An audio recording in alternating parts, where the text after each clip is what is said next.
here we go. All right, game number 1. Here we go. Seen you playing JK little one-hole over there. How'd you end up? Yeah, I ended up down a few games today. I'd been getting a little bit better a few times in a row, and then it's a challenge, man. He shoots so well. He does. Look at this break here. He hit him great. Yeah, he did. Got no reward. Look at them. Look at them stripes. Yeah, stripes are sitting wonderfully. If you wanted to take solids, you could. You could take that 6 off the rail, then off the 10, but I would be very surprised if Jesse takes solids. I'd be very surprised. So I'd probably take this 10, take the 10 and then hit it with some inside right. He might come out and try to get on the 14 in the side, or come all the way back across and get in the ball in the rail up there in that corner. Yeah, I like him coming back for that 13 ball, or whatever it is. A lot of inside right on that ball. I think he wanted to come back for that ball, and he didn't get there. Yeah, I didn't get there. That's kind of a hard shot to do when you're kind of trying to pinch the angle a little bit with inside. Yeah, it's hard to get that and get the speed right. And you don't want to hit it too hard because the English won't grab. Yep, English won't grab. Yep. Yep. Now Eric could take the 14. It's a longer shot, but it's pretty straight in the lower right corner. I would advise taking that ball.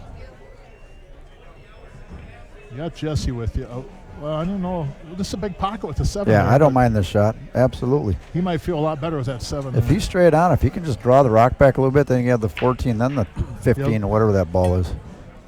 These are the TV balls. I can't remember the colors on them. We had a cheat sheet up here. Here it is right here. Yeah, four, it's taped on the board. Oh, my gosh. Don't want to get in the way. Look at this. Oh, we got some issues. 13's lost its pocket. Yeah, he went off the big pocket and got in trouble. I understand it's a bigger pocket down there, but you run that risk when something starts flying around. I still think that he probably should pick that 14. That 14, though, that's a hard first shot. Yeah. In a match, it really is. So now that ball goes down in the corner, I believe. He's looking to see if it goes past the 5 ball. It might not. It might be tied on. He's like if he can throw it down the bottom right. Yeah, I don't know if it goes down there, though. You see how it's kind of on the 5 a little bit too square? Yeah. He might have to. Let's see if he can get the 13 off the rail with this ball. Looks like he's loading up on some draw. I wonder if he's gonna. He could in effect hit with this with low right, and slide the cue ball over into the 7, catch the right edge of the 7, and that cue ball will spin off that rail into that 13. But I think he's going to try to draw all the way over to the rail into it. Expect a lot of stroke in this shot.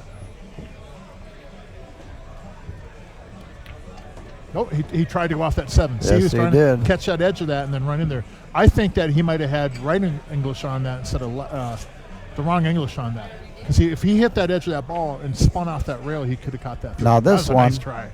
If he can make that 9 mark and just hit a little low and come off the rail and move that 15 off there, hit that 5. Yep. Well, the benefit Jesse did do is he moved that 7 off the rail, so that 13 has a pocket again. And I would love to be able to bump into that 5-15 somehow in this. Absolutely. But you could roll out and leave Jesse on the 13 from down about mid-table, and Jesse can shoot that 13 and break the 15 out for you. You could roll into that 12 and use that 12 to kind of cushion him. I like the idea of not trying to break that ball out, because if he goes past that, Jesse's in a tougher spot if he comes out in the middle of the table. But here's the thing. He's got to get good on that what is that ball, 15 ball? That'd be the 12 ball. I think if he rolls over real gently, kind of slides into this with draw, and just kind of bump it in front of the side more, Jesse might even be able to. Oh, you gotta make it, though. That's all right, though. It's going to happen. Yep. It's going to happen. You're going to miss balls. Everybody of all level miss balls. So the higher rated you get, the less often you miss them. It really is a benefit when you go into a match, and I know this is hard to do. I mean, we all want to, not miss, but if you can keep your cool and temperament kind of within, 20 degrees of where you're at peace with yourself, realize that, hey, we're supposed to miss some balls. And, yeah, we don't want to miss ones that we feel we should make all the time, but we're not pros. And if you keep that mindset, it'll help you stay more consistent. I'm supposed to miss once in a while. Yeah, it sucks. But the reality is I'm going to miss once in a while. And if I don't let that carry over to the next shot, I'm golden. So now on solids, there's really no issue. 5 goes up there. The 2 and the 7 go. The one is pretty easy. There's really no issues at all in this table. He should be able to just dink, doink, doink, doink, connect the dots, and out you go. If they can get at this first game, I think it'll be a good confidence booster for them against, which would really essentially I feel is a high-rated team with Jesse on the team. Jesse had played on the pro. It does play pro events now still, but had played a little bit more regular on the pro tour. When was that? In the mid. That was a few years ago now. Or something. Wasn't that? I don't think Bandit ball or what the heck was that? Bonus ball. Bonus ball, yeah. They won it. Yep. Him and Ralph Eckert and was it Torsten Holman? I think it was Torsten Holman. Yep. Now I like trying to come back off that rail into the 15 a little bit more solid than that though. Oh boy! I think he snookered him. If you're going to hit it into that ball, you got to hit it firm enough so the 15 clears. Well, I like that because it gave me a good angle. I don't think you roll like that. You hit just even center ball and come off and out. Yeah, or come out and avoid it completely. If I'm going to run into that ball, though, I'm going to hit it more firm because that ball has to clear. Well, yeah, but here, if you hit it too firm like you did, it goes toward them balls, too. Yeah. I mean, you want to come right out. Yeah, safer is not to touch them all. Yeah, oh, absolutely. Hank the Tank in the house. We got Hank and... a worldwide traveler, winning tournaments all over the world. Hank and Mark are next week. Yes, we are. No, I'm trying to line up another match, so we might play a winter side match. We'll see, and try to play you guys. Are we the last one? Second. Yeah, you're the last one. Last match. So we'll get that figured out. Oh, Josh with a jump shot here, pulling out the happy hopper, and that's a foul. Well, he don't jump like Federgorst. Oh my God. Man, does he jump the ball good. What's up, Austin? 2 of the young juniors that light up every room they're in and play real solid pool. Hank the Tank and Austin Olson in the house. But Austin shoots a mean stick, man. Yes, he does.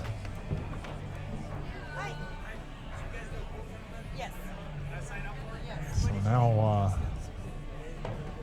Dave and Josh had a major opportunity to grab that first game.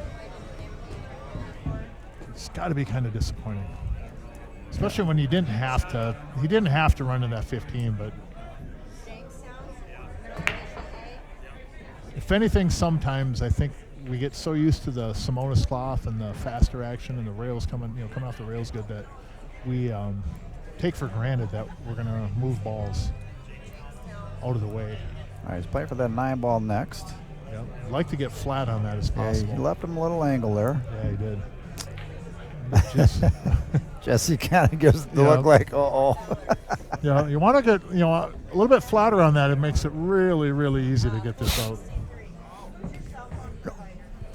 And really, if the worst case scenario, if Eric had gotten the cue ball over the rail, then Jesse would have just shot the 12 first past the 9 and then had the 9 straight in the same pocket. So the penalty on that was Eric could have drawn the ball over the rail and been in a lot better position. No, I don't think Jesse can't kill this ball without side English. I wonder if he'll try to draw off the rail and gently touch it and then just nudge it right in front of the side pocket. He can try to slow spin it in though. Yeah, but bottom left-hand English. Yep. And try to hold as much as you can. Try to hold as much as you play can, that in the side pocket. That's what he was looking at. He just pointed at it, so we'll see what happens. Oh, there's a guy who walked in with a mask. What's going on here? Oh. I don't know. I've seen some lady with a mask on driving a car the other day. Oh, I don't know. goodness.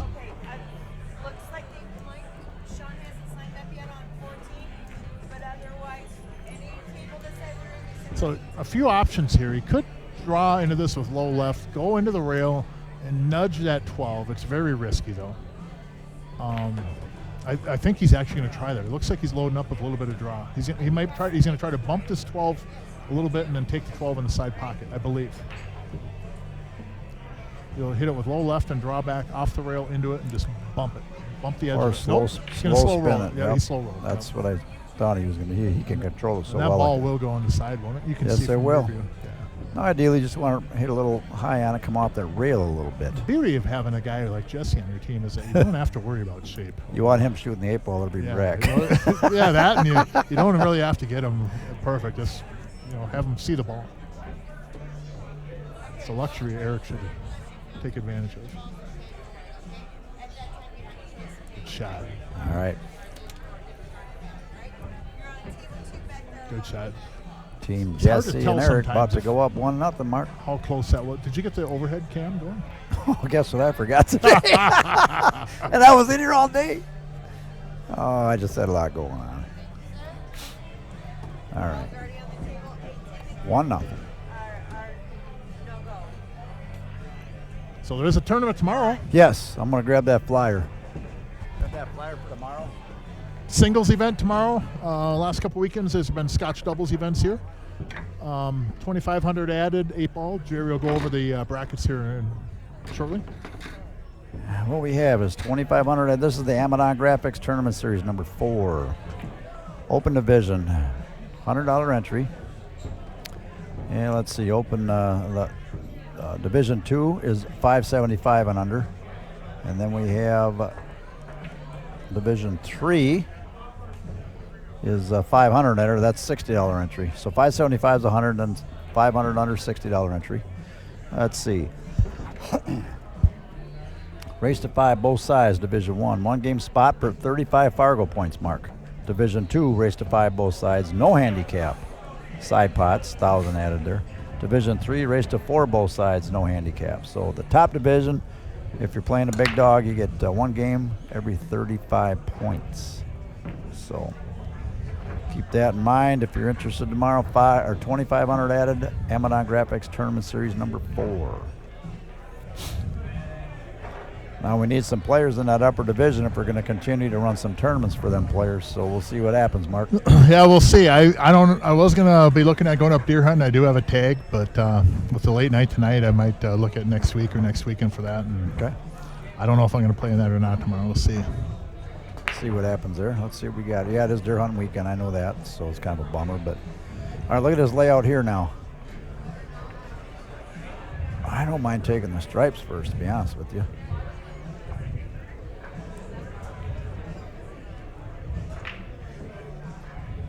Kind of slow spin that 11 in.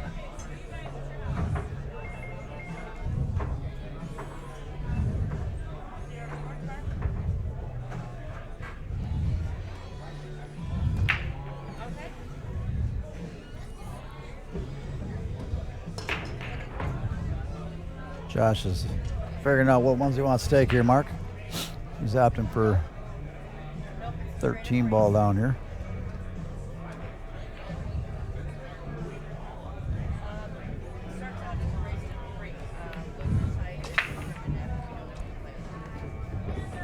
Okay, now they gotta figure out the plan to bust out that stripe off that 3 right there. So let's see what they come up with here.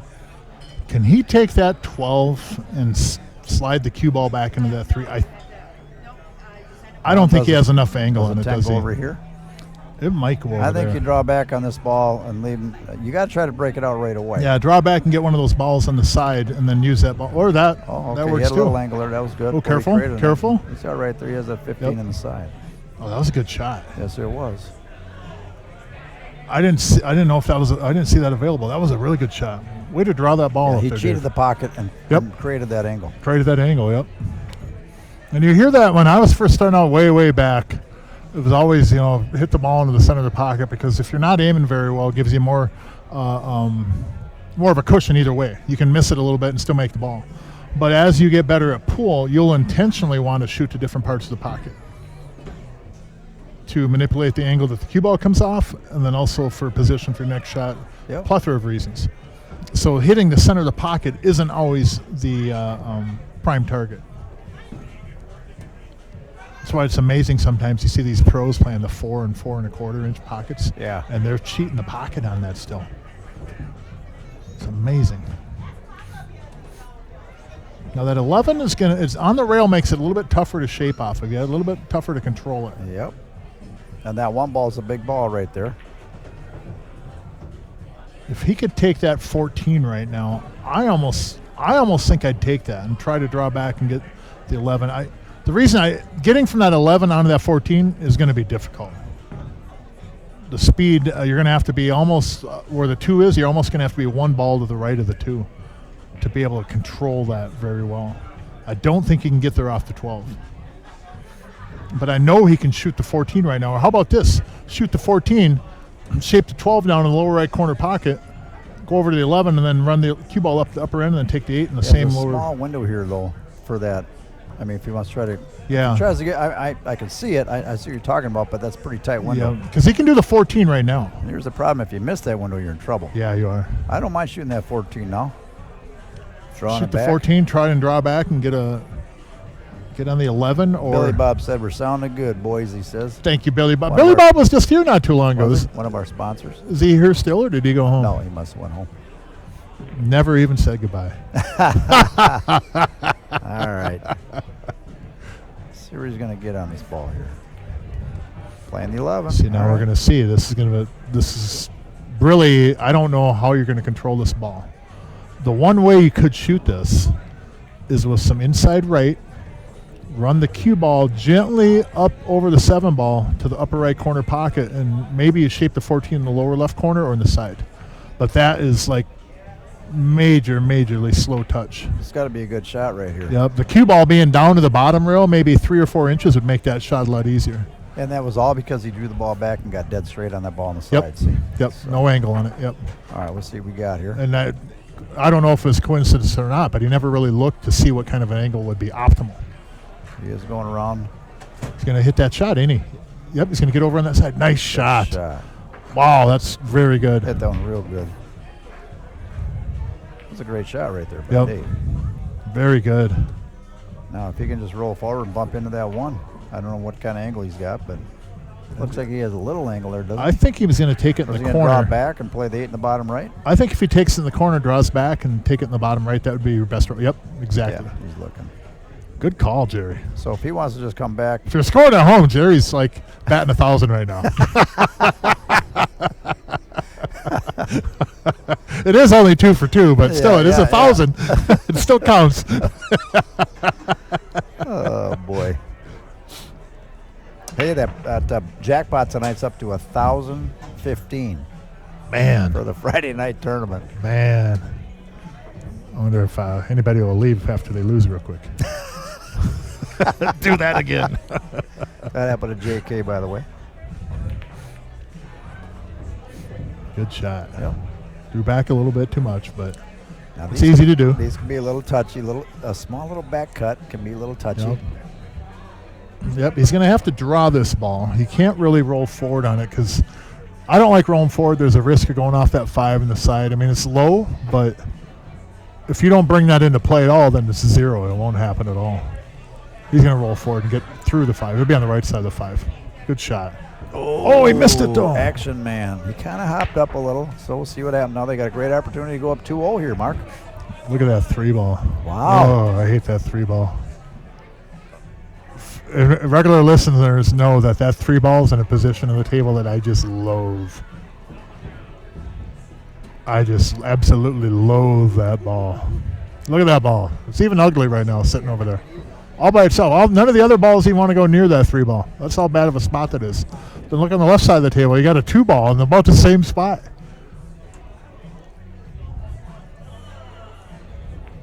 I just hate that position there. I don't know if Eric will shoot this 3. I think you got to shoot the 3. 3's the right shot, yes. I just wonder what his confidence level's at. That 7 sure looks a lot better. I agree, Eric. I don't mind shooting the 7 and leaving There you this. go. I like him looking here. Yep. There you go. Looking Yeah, at the shoot 5 the and 3. playing the 2 net. Yep. The 3, 5, 2. Yep, and you don't want to be straight into the 5. You want to be able to slide over the rail a little bit. So you want to almost be up table just a hair. So it looks like he's just got to come Yep. back just a little bit. Just a little bit, maybe even a stop. You Right can off go the either rail. side of the 2 if you want. Right out the rail. That'll work. Just a little bit of an angle so you can float over to the left and get on the rail, make that 2 ball a lot easier. Because Eric will be the one shooting it. See so- Jesse's pointing. You see what he did? Yep. He says, shoot the 1 next when I get you on it. And that's very legal to do. Yep. Now the other player has to pay attention to those, Absolutely. those things. You got these mid 700s showing you, hey, this is what you want to shoot next, and I would shoot it next. I gotta have some pizza. I'll be right Okay. back. Yep. So roll over with the. What do we got here, Jerry? Roll over on the 5, get on the 2. There you go. What's up, Gordy? And the 2 will get you on the 1.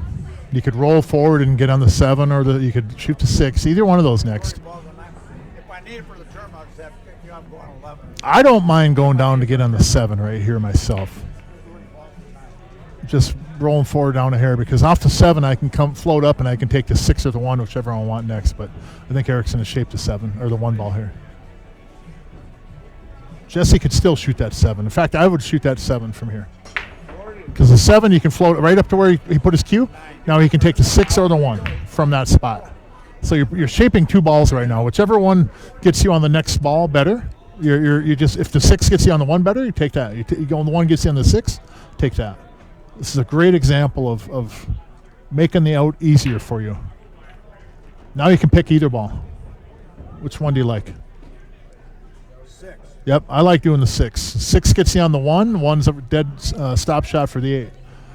You could take the 1 and draw back a little bit, but 6 is a natural shape. Just shoot it. You can go 2 rails. You could float it over to the corner a little bit, go 2 rails with some outside English. And anywhere on that 1 just to get you on the 8. The only thing on this here is don't miscue or anything, out of the ordinary like that. This is easy to do too. Either way works. I like going for 6 to 1 myself because I feel the 1 gets me on the 8 better than the 6 right here gets me on the 8.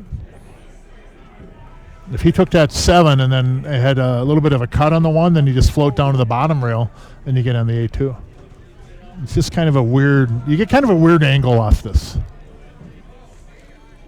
And there's a lot of ways to get out. They're probably going to get out anyways. It makes it more easy if you'd have took the 6 first. But Jesse should have no problem with this. Any player in this tournament should have a problem with this.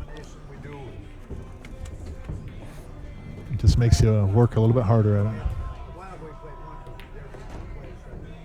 And kind of fortunate there that it rubbed like that.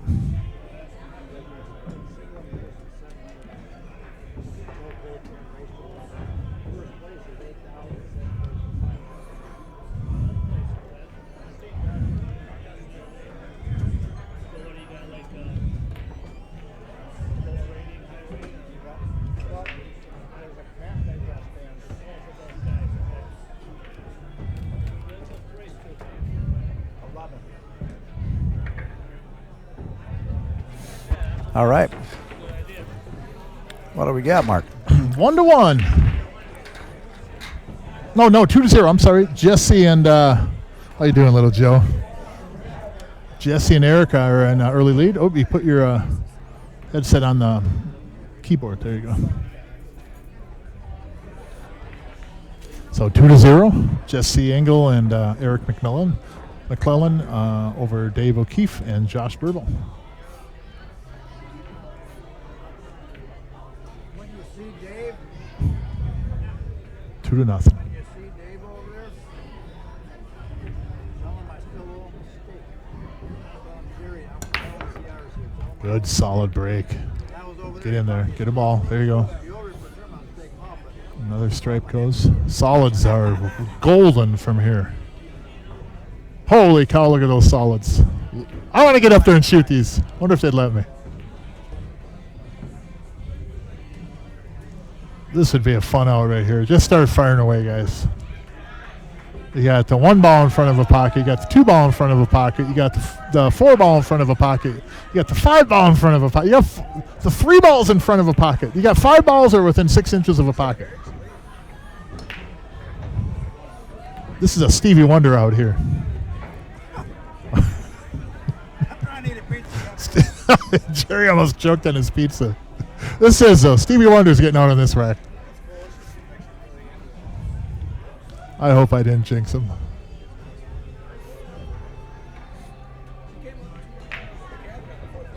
Nah, if I start breaking like this, Jerry, I'm tearing this headset off and I'm heading south on 35. Going and saying, "Big dogs, I'm on my way. Line them up." But unfortunately, I don't break like this, so that's why I'm commentating. Still got about 25 minutes or so to sign up for the Friday night tournament. If you think you're going to run a few minutes late, feel free to give a call. We can always put you down. How's your blood go? $21 entry. The side jackpot is up over $1,000. I think it's $1,005, Jerry had said. And that is whoever wins the Friday night weekly tournament. When you enter, you spend $21. One of the dollar goes towards a ticket. And after the tournament concludes, an envelope has been predetermined. It's drawn in private. And whoever's name in there, if they win the tournament, then they get the jackpot. So it's low odds to actually have that happen, but quite the payoff for when it does.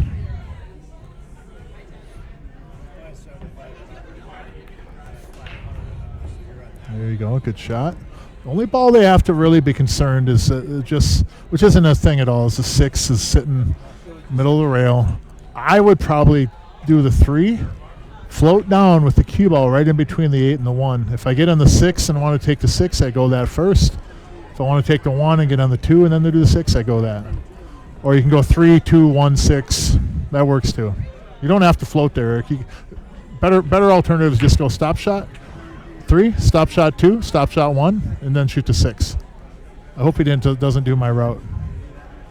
That's the route that I was originally going to take, but not the right route.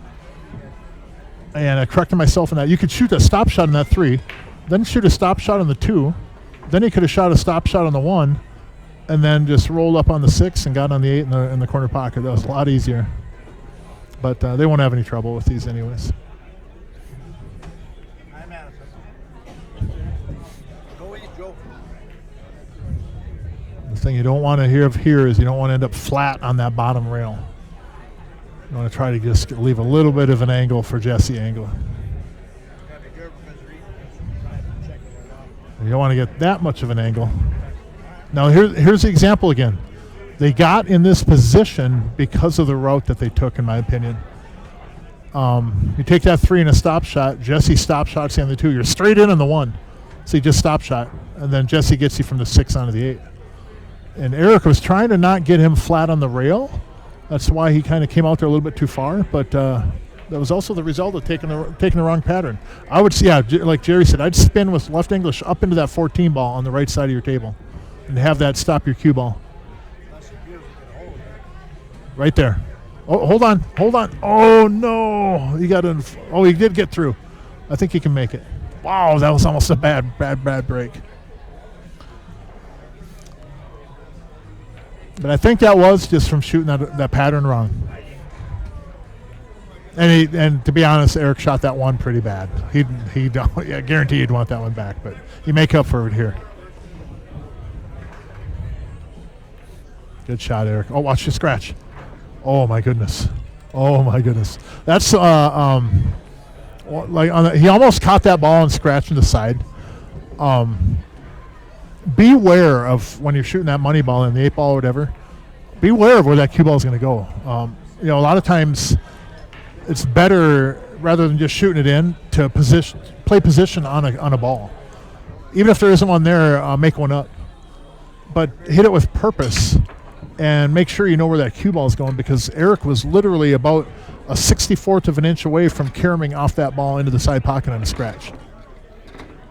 If he caught that stripe just a little bit more, that ball was going to scratch.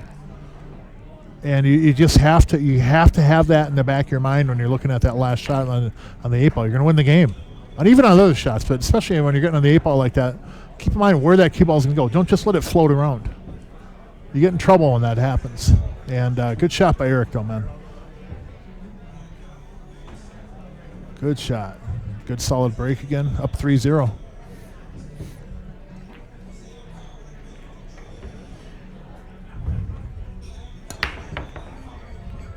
Pretty solid. 15. Nope, nothing went in.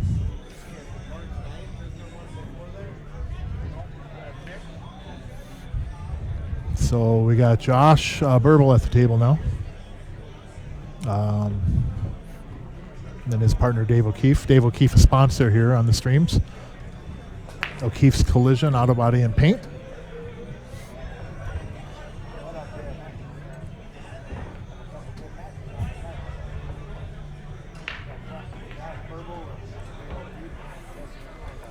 I don't know if he likes any of these balls. The 3 ain't a bad starting shot. On the 3, if you stop and maybe roll forward a hair, which is pretty hard to do from back there. Then you take the 1, but it looks like he's going to try to shoot the 7. I like the 3 because if I get in the 3, I'll use the 1 to get me on the 7. I run from the 1 with some right angles, go down into that 4 ball with the cue ball. And I'm either getting the 4 or I'm getting the 7. If I get kind of a weird angle. I wouldn't shoot the 5 after this ball. They might, though. The problem with that is that you make the 5, the cue ball is going to run into the 9, and you still got to shoot that 2 before you shoot the 6. If I kind of like to be a little bit closer on this 5 if I'm going to shoot that. Because I want to be able to hold the cue ball, and I take the 2 next if I shoot the 5. And I don't like the 1 now from there. I think the cue ball had to be off the rail, or no, he can make the 1. I just don't like shooting it when it's frozen on the rail like that and putting a little bit of right angle. It's easy to have the cue ball squirt a little bit too much on you. So shoot the 5. If you can hold this with that 9 ball and get the 2 next, I think that would be ideal.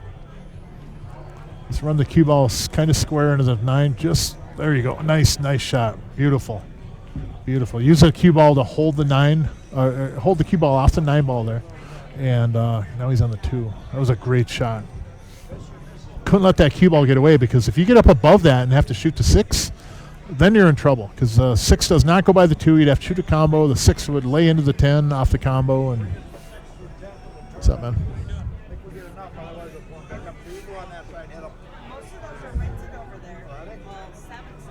And really, if I'm shaping this ball now, I try to run the cue ball gently into the 8 ball. And then I'll be on my 6. I don't want to run the 8 into the side, obviously, but well, that'll work too. You can take the 7, then the 4, and use the 1 to get on your 6. The 1's a perfect ball to get on that 6 ball. From there, you should be able to shoot the 7 and then slide with some low right and come underneath the 4 and have the 4 next. Hit it with some draw, slide into that, and then have the low right bring you. Could play the carom from the 4 into the 7, but that 4 might get away from him a little bit too much. And he could shoot the 1 too if he wants. Shoot the 1 and roll down there and get. See what he does here. I think he's going to take the 4 in the same pocket, though. Just like that. Good shot. Hold up. You gotta be kidding me. Did he really? Oh, I think did he go by there? He might have lost that ball. Oh, my goodness. That would be tragic if he had lost that ball. I think he might have. If he lost it, a shot that he does have if he can't make that 4 is he can cross bank it. He could also cross bank the 1. If he can't cut the 1 in, he could cross bank that one too. There's a lot of work that they've made on a fairly pedestrian layout. Yeah, I mean, probably more than that. But that's why we play pool, because even the easiest things can be tough. It's a tough game. And just when we think we got it licked, it pays us back. The game keeps receipts, as they say. And it asks you to pay up on those receipts at the most inopportune times very often.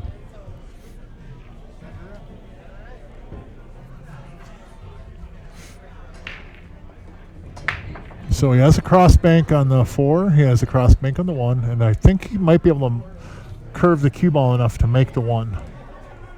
Just a little bit of a masse. If he can make that in, then he can get from the 6 back to the 4 pretty easily. If the cue ball ends up right over there. Yep. I think you want to roll forward even a little bit further than that, Josh, so you get more of an angle on the 6. What I like on the 6 is to play Z shape. Left side rail, lower right side rail, come back out for the 4. That's how I like to get from the 6 onto the, well, it's all moot. It's all moot now. And it looks like the 13, which is on the spot there, it looks like that ball goes by the 4 into the corner where Jesse's hand is. If that doesn't go by there, yeah, it goes by there. If it doesn't, there'd be a pretty easy way to fix everything. But yeah, it goes by there.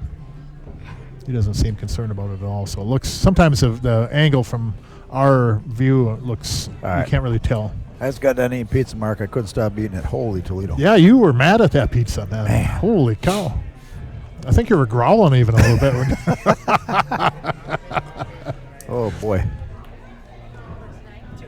Now, however, I did see what happened, and I don't like going back. We talked about going back on shots, but what Dave did is it's fine putting that English on that ball, but he hit too far outside, and it ran too far on. Yeah, ran too far. Yep. Just a Q-tip in, and he comes up perfect. Yep. He could have hit half that speed, too. Yep. Just not as far out on the ball. Pretty pedestrian out that they... that they were looking to get out. I mean, it was a dead out. Yep. Okay, so now we got advantage Jesse and Eric. Big time right here. 13 goes down. Is that 13 ball right here? Yeah. By the spot, looks like that goes on the bottom right. Yeah, I think it goes by there. He doesn't seem too concerned about it. So he's looking to play the 15 next. That's the ball I would shape. What the hell is that? Is that the 15? 15, yep, lower left. I know some right English and go into the both rails. Go into the shot, into the line. Yep. Then you'll travel along the line to get an angle on that 15 next. 1, 2 rails. There you go. Kind of steep on that ball. Yeah. Got to do a little lower, more spin. You got kind of steep on that. Maybe more followed or more English to go into the second rail and come out into the table more. A little more bottom right. A little more, yeah. That's what you said. Just slow rate and spin it. Yes. Use that English to turn you into the table more. Yeah. Flatter angle on this ball would make it life a lot easier for Eric. Now Eric might have to go across the table in a Z and get on the 14. That's the proper ball to shape, I think, from here. I think you still hit bottom right, spin out real easy. Yeah, you can gently hit it. That's right, yeah. Oh, you had the right idea. Got up on top of it. Yep. There's a difference between higher rated players shooting that shot. Yeah, absolutely. Yep. All right, there might be nerves. It might be nerves too. You know, it's kind of a stage. He's on the TV. ESPN's filming this stuff. Well, we got a worldwide audience. Yeah, international audience. Always. We know there's one. I don't know what they're saying, but they're messaging me something. We know maybe they're swearing at me. There's one watching, Billy Bob. Yeah, we do have one viewer right now. So, thank you, Billy Bob. You are our viewing community. That's unfortunate. You know, Billy Bob. I wonder if Jesse shoots this combo. Boy, it's almost kind of wired to shoot this as a combo. He's looking at it, ain't he? Yeah. It's kind of wired just to hit it almost dead straight. He can't bank the 14 back across the side. He can, but yeah, can. Know.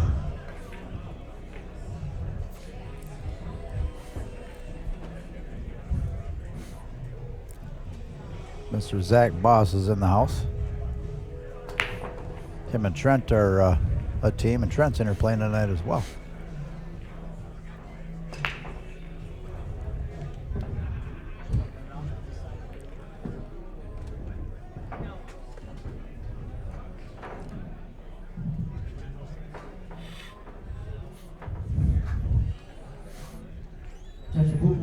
If you have not signed up for tonight's tournament. Yeah, I think he's going to shoot that combo. And I think that's his best shot. Are you playing? Justin, you playing? He could. You playing? Get your asses to the front up here. Yep, 13-11 combo. Lower left corner pocket.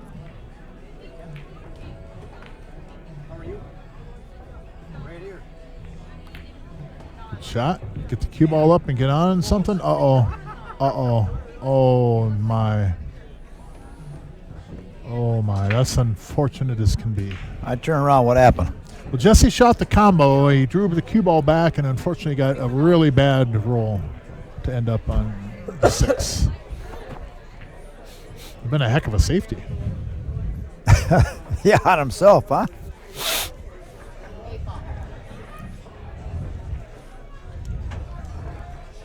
Tough spot right here, Mark. Billy, White Claw Willie says, announce the tournament for tomorrow. I already did, Billy, on the stream here, and I will for tonight's tournament too. So,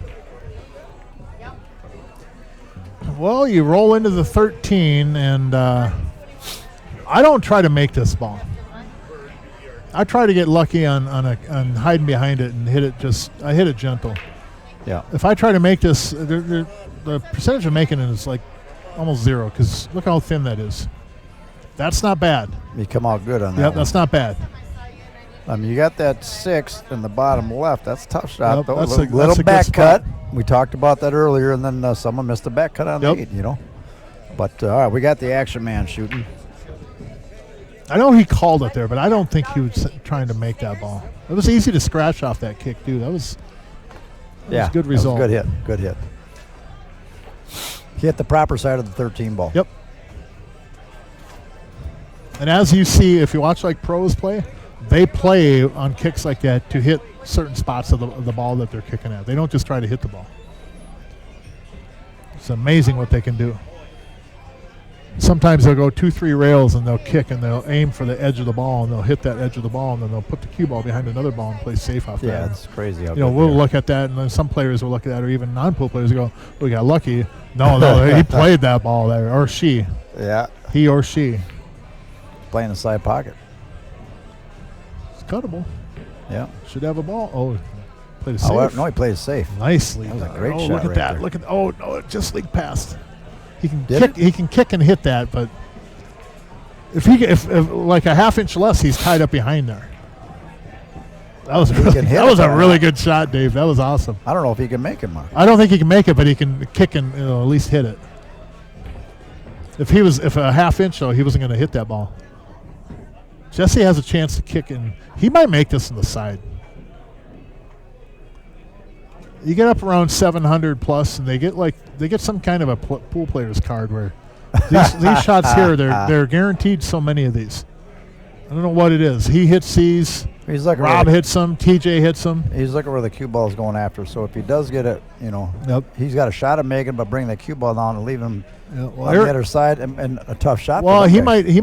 might the cue ball might end up right where it is. No, he's looking at the angle where it's going off. Yeah, well, I think that's the angle that he's going to leave Eric to shoot. I don't know if he can get the cue ball up there, Jerry. Think so? I think the cue ball will be down kind of in the area where the object ball is. Okay. Well, see Just what because he's looking at. I think to move up the table, he's got to go into it with some right English to move the cue ball up there, and then he'd probably go into the 6. I predict that he'll either be by that ball or out in the table from that ball a couple of inches. Either way, I think Eric will be on the ball. I think if if he makes this. he tries to get the cue ball up table, he has a good shot of getting safe. I give him a good chance to make this. Let me get the replay ready. It's so close to the side rail, too. It makes it a little bit easier. Do you play with Mama? No. Not easier necessarily to make, but to hit it good and give yourself a good chance. Because it's still a very low percentage shot.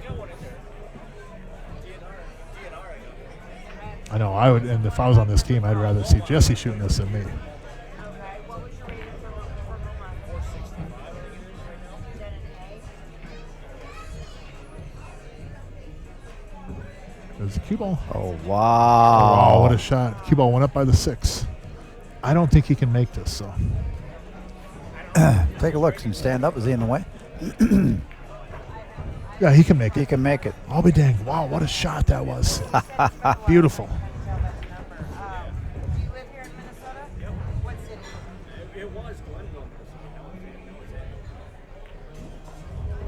I just got to stay down and smooth it in right here, Mark. Yep, just make the ball. Don't bring the cue ball up and get on the 8 locked up. On it. Oh. No. Oh, Oh, he he got- got lucky. A little rub there. Wow. 553. The pool gods are keeping a receipt on that one, Eric. At some point, you're going to have to pay your bill. Phone number? I think Jesse can shoot away from this and not, yeah. If he shoots it like that, there's no way he's going to Yeah. fall. 507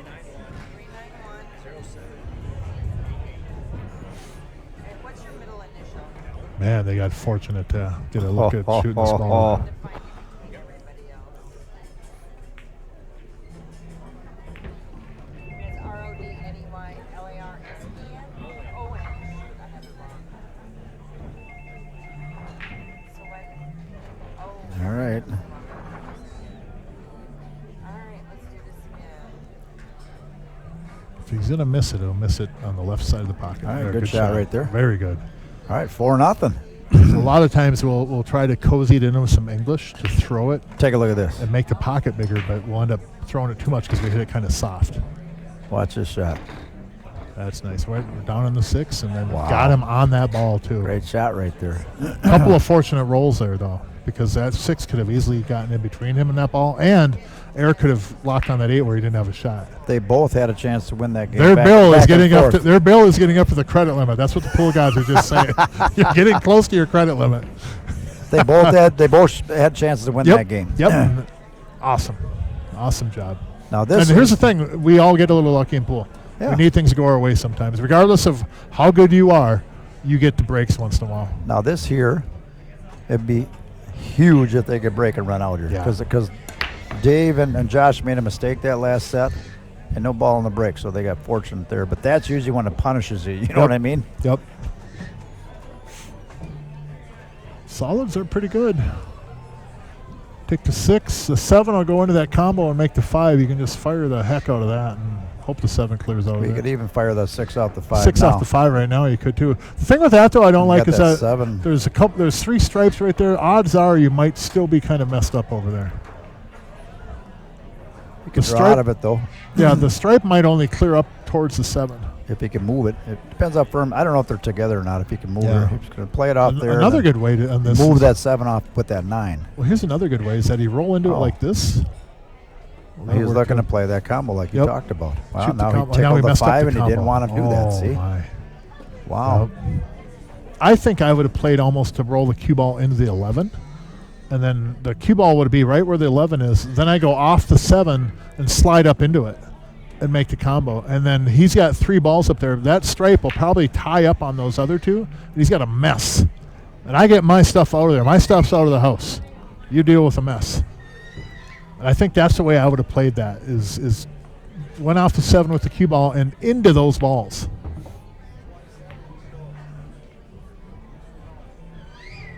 Because I got the 3, I got the 2, I got the 1. There's a lot of stuff down this way of the table that I could shoot at after.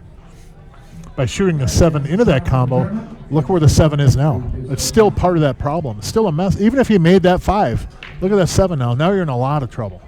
It doesn't pay to shoot that 7 into those 3 balls. 3 stripes were there, and then you had the other ball. So there's actually 4 balls there that you shot that into. Hey, Brian. Good to see you, man. Brian Brecky in the house. So a little lesson to think about there when you're doing outs like that or shooting with that kind of a situation is that 7 still is going to be in that mess there, unless you just drill that combination. Unfortunately, when Josh moved that 5, he couldn't drill it as hard as he wanted to. But again, I think I would have rolled into the 11, Jerry, with the cue ball and went off the 7 into that combo. I turned around and didn't see what happened, so I know Josh hit that 6 Yeah, and then moved the 5. Dave slow rolled the 7 into the combo, and then the 5 hung there. Okay. And even if he'd made the 5, look where that 7 is now. He didn't Yep. do themselves any favors with the way he played that.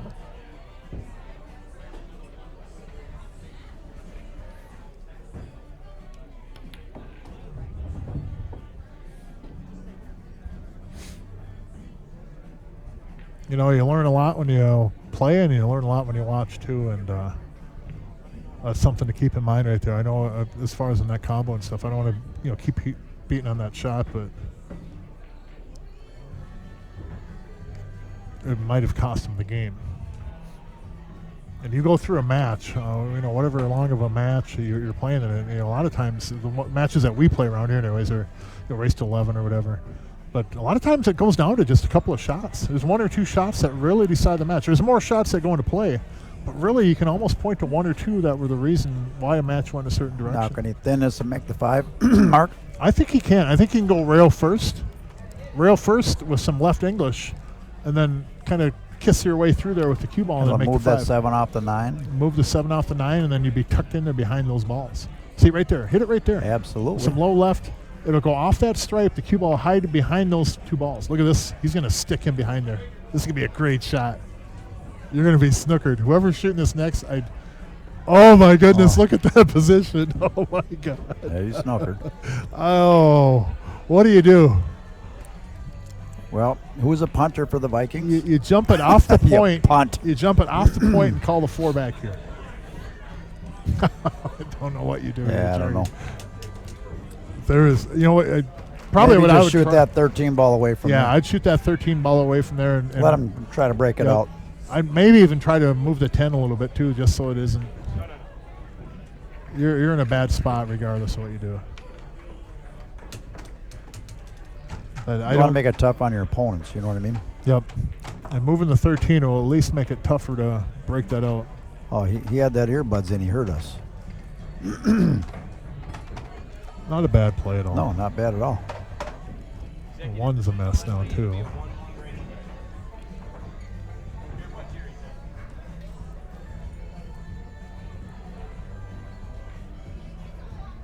Tried to tap the 13. Does Jesse take the 10 ball off that ball? Is it too far up the rail? Yeah, but that 13, 14's kind of, Yeah. Well, I think 13 goes if you you got to on get it. perfect on it, Yeah. you know? Thin line down here, I think, Mark. So he's looking at leaving them up, then use the 10 to break them out. But If he's gonna push into the way, though. He might graze this off that ball right now. Though. Looks like that's what he's doing. Yep. Graze it off it and just separate it enough to be able to make it. Oh, no, he's moving it. Oh, wow. Ooh, it tried. If I'm Eric, I play it safe here and just slow roll into that 9 and lock in that 7 ball. The 9 should be able to move enough to where you can make it. And then he'd be frozen on that 7. Just kind of gently go into the ball. If he can do that shot, that'd be a Yep. good shot. Otherwise, you make the 10, and Jesse will move that 13, stick him on that ball. Yeah, I like the safe here. I think you can just go off the edge of that 9, lock the cue ball onto the 7, and then the 9 will move enough to where it's pocketable. You don't have to move that 9 much. He's going to try to draw back into it. Nope. It's a good try. Good shot. Yeah. Good. He almost could cut that ball in the upper right corner and run into that 7. He's but looking at it. I think he's got a weird. I think Eric can do it after this shot. Now that's so close to being able to do it right now. I'd love to do it right now because that way that 1 ball isn't accessible. Is he going to play safe? Oh. If you leave this ball here, that 1 doesn't go on the side. It just makes it a little bit tougher for him.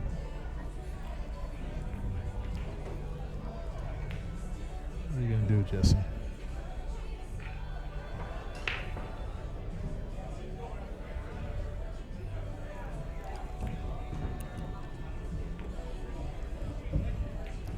Not a bad spot. Sure would love to not have that 1 ball there and shoot this off. Yeah. Yeah.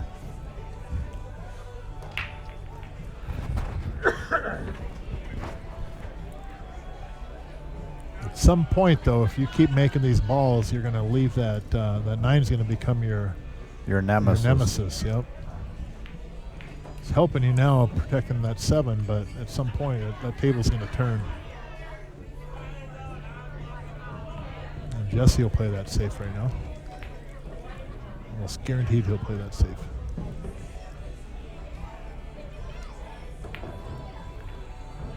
Although I don't think he can hit it the same way that Eric had the opportunity. Eric was closer. I think if Jesse tries to hit that same safety, the 9 won't move enough to be able to make it. If he does move it enough, he'll sell the ball.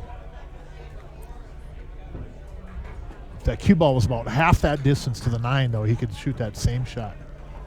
But that's just a little bit too far, I think. You'd almost have to get lucky and double kiss and kind of move the 9. And I don't know what you do here. This is tough.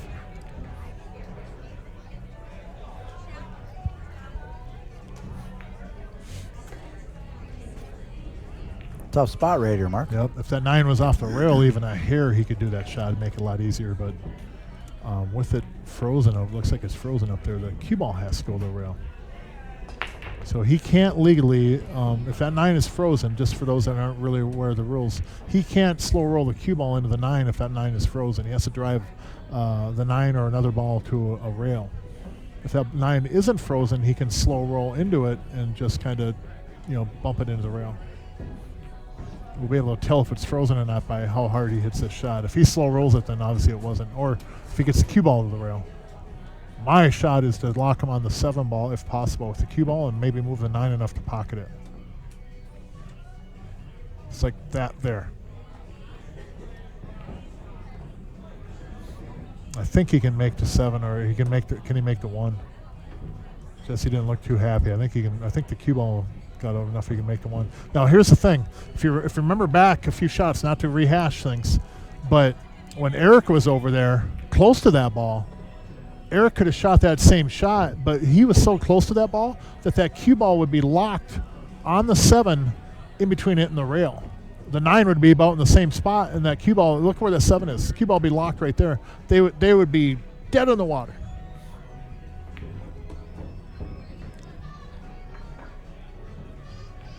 And that was probably the time to take that shot.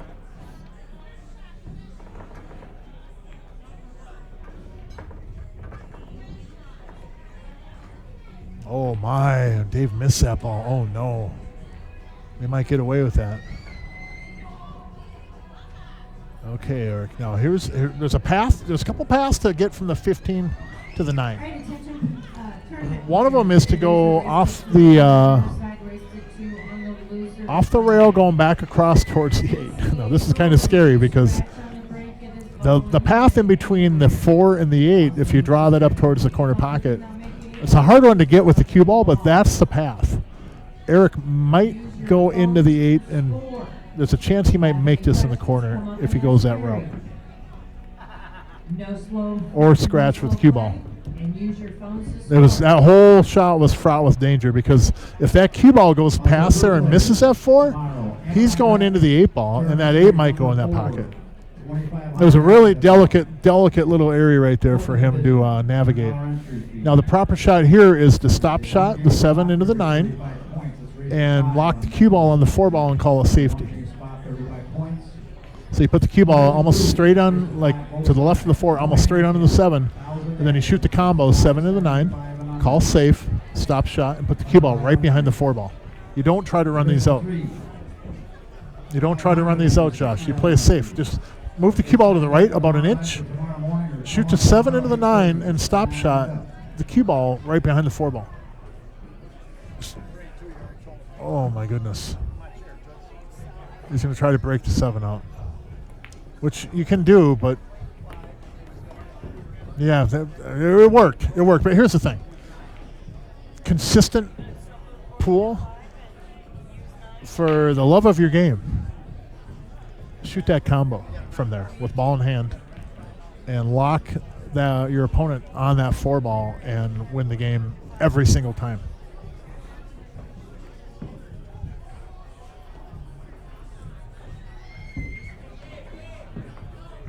Where are we at here, Mark? Josh and Dave are working on solids. Okay. Eric had shot on the 15 ball and grazed off the 4 and scratched in the side pocket. Josh had a guaranteed lock-up safety, and they decided instead to try to run him out, which they're going to do. Consistency-wise, though, if you play that safety, you're going to win this game every single time. And the thing I like about safety is when you lock up your opponent on the ball, they're not making balls, they're kicking. And then when they're kicking, they're most likely, especially from that situation, they're not going to get a good result. So you're giving them a negative mindset by doing that.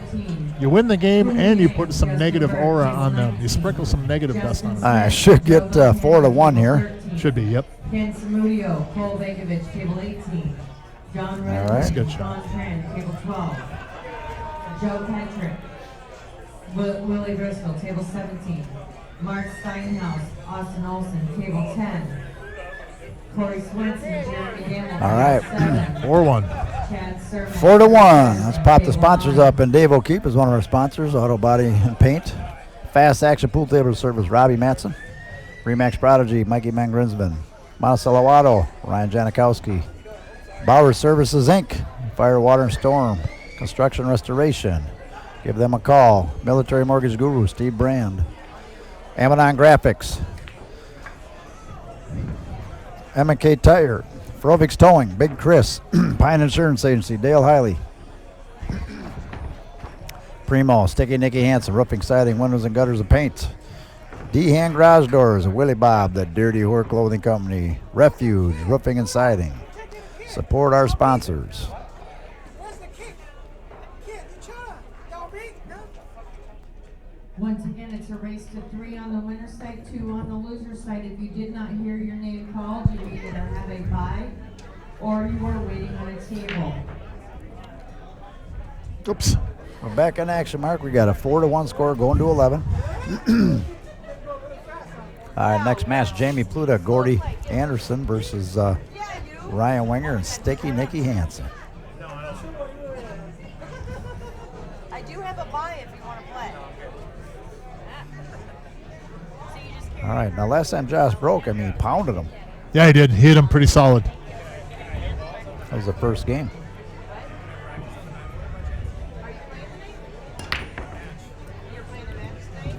Hit them off a little bit to the right. Made a ball, though. Got a mess to deal with. Yeah, there is. You gotta take stripes.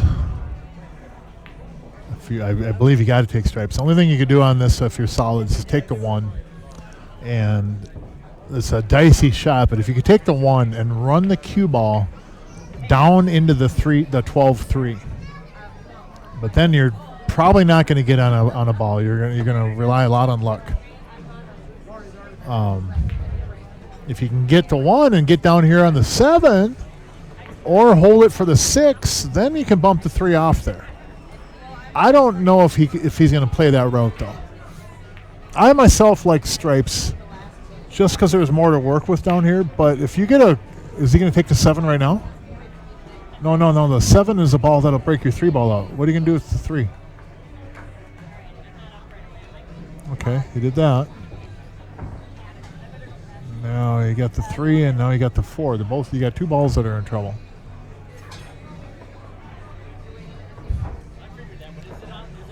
That's 7. If you got down to the lower left corner of the table, which the 6 would provide you, that was in a really good spot to move that 3 and clear all of your balls.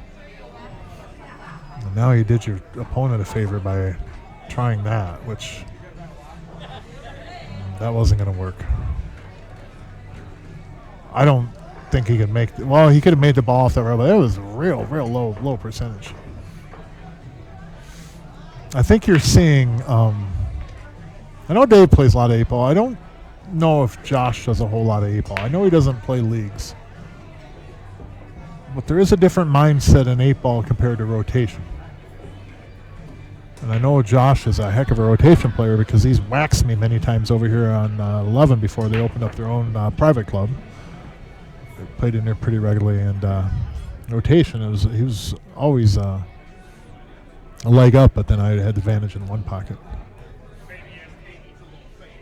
But I don't think he was ever regarded, at least I know that at one point in time he played a lot of 8-ball. But one thing that happens if you don't play a lot of 8-ball is that some of the patterns and some of the routines and things you run into kind of seem foreign with how a player reacts. It's like they just haven't encountered that situation enough times. You can kind of tell. You can still get out, still win games. Don't get me wrong. You don't have to, I don't know all the right patterns all the time or anything either, but there's just some situations where it's like, it's fairly obvious the higher percentage route to go. So Jesse and Eric here working on the stripes. Kind of elementary out in a way of just, working your way around the table. So I know we like to try and provide what shot to shoot next or different insights and stuff, but you get a table like this where it's just kind of, you shoot a shot, and then there's so many options out there right now that regardless of what they get, if they don't get on the ball they want, they're going to be on something else. But you have to also play with purpose. You can't just roll the ball out there and figure, well, I'll have something. That's when trouble starts. When you start taking for granted, that's when the pool guys start cashing in those receipts I mentioned earlier.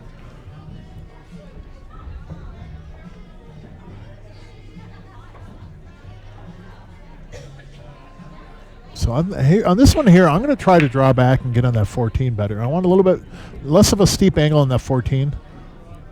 I like to get that ball taken care of.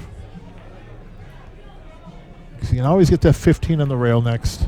Like right there, he hit that ball perfect. Well done, Eric. Hit that shot really, really good. So now with the 14, then that opens up to 10 easier to make in the corner pocket. And they're making things easier for themselves, if you notice. A ball that leads them to another ball, or a ball that no matter how they end up, they're going to be on this one. It just makes 8-ball so much easier and more enjoyable. I just let you know, it's a lot of fun when it just makes it easier. Perfect. Yep, a little bit close on the rail, but Eric should be able to draw back. You got Mr. Jesse playing, so Yeah, could add a little touch more angle, but yeah, a little bit of an angle, not much though. You don't want much on that shot because it's easy to get away. Don't shoot the 10 next. now he's got to be Yeah. careful. He's looking at the line. Yep. Don't leave it on the right side, the bottom. Yep.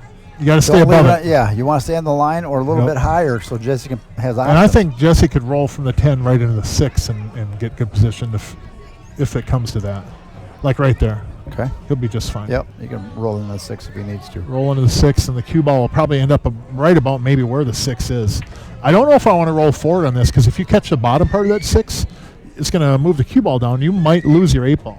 Then you're hoping for maybe a shot on the side. So I think what you'll see in this is he's going to run into the 6 kind of square. With the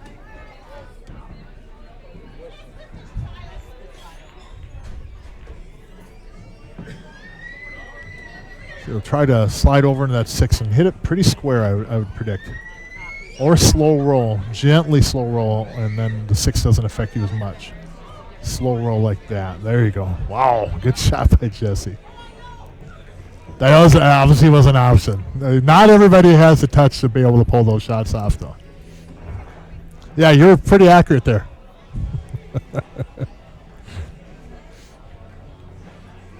Good shot. That was a lot of touch by Jesse. That was really good because he could have easily grazed the side of the 6, and that cue ball comes. What did he floating do? a I little didn't bit. see it. He just slow rolled and got past the 6. Okay, perfect. Good touch then. Yeah, good touch. Yes, not many people are going to be able to hit that ball Jesse's going to run without the path. grazing into the 6 with the cue ball. All right, here we go. Little player break. So we are live again at CR Sports Bar, Coon Rapids, Minnesota. Mark Weaver in the booth with Jerry Johnson, owner and proprietor of CR Sports Bar. The ever popular Leslie Noonan running the Friday night tournament. I'm not popular, I'm bitchy. You were very popular. You're a popular bee then. I'm very popular about You're the happiest bee I've met then. How about that? I'm the total Nazi. It's always good to see you, though. Hear all the rules I throw out there. Use your phone to score. No slow play. I will come time you. So we got pretty kind of a filled bar area. There's probably about 80% full over there. Huh? There was a birthday party. Oh, was there a birthday party? Okay. And how many players in the tournament Friday night? 29. 29 tonight. Okay.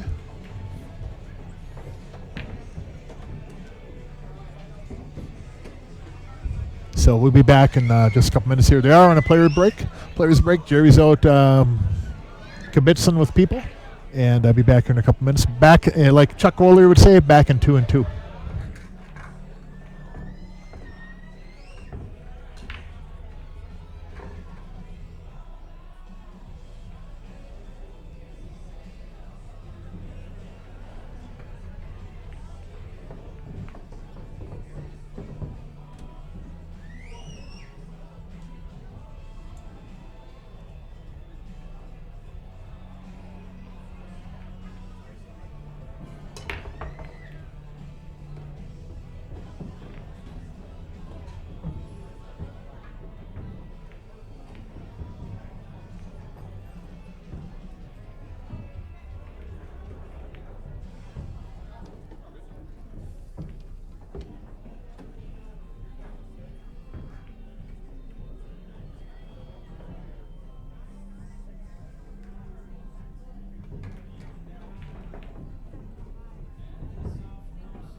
All right, sorry about that, folks. We had somebody up here at the counter looking for one of their family members who has some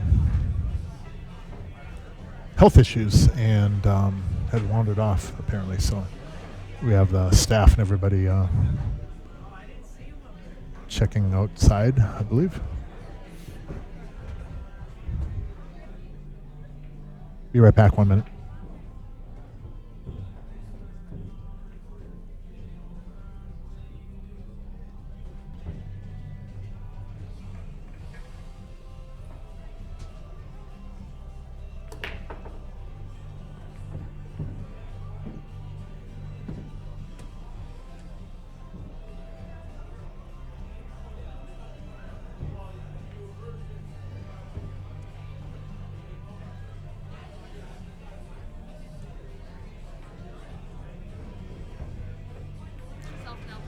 Awesome. He was actually, yep, good. He was actually up at the bar ordering a drink, so situation abated. So 5-1, race to 11. BCA rules, Scotch Doubles, CR Sports Bar in Coon Rapids, Minnesota. This is the first of 2 matches tonight. At the table is Dave O'Keefe, his partner Josh Burbul, and they are playing Jesse Engel and Eric McClellan. So yeah, person has been found. He was actually at the bar ordering a drink. Apparently, he does have some memory issues at times. So it was awesome.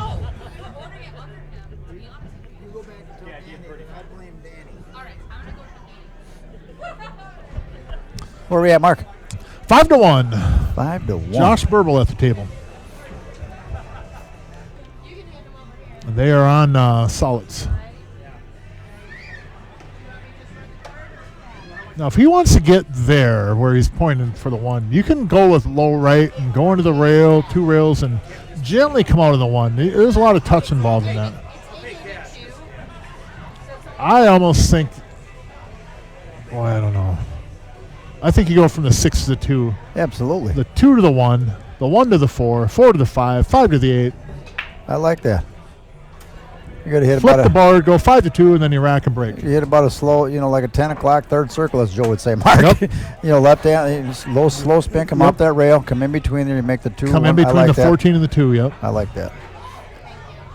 So that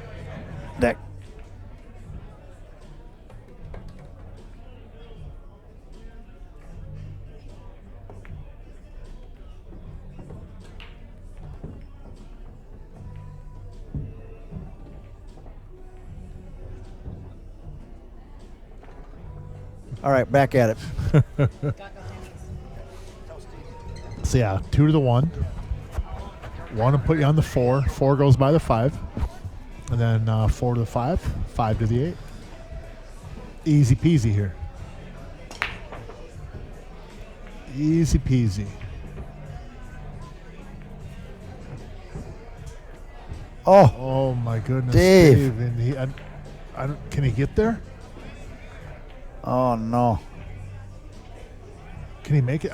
I think he can. No, he obviously. I don't think he can. No, make you it. look at that shot there. See how light he hit it. You got to. Go ahead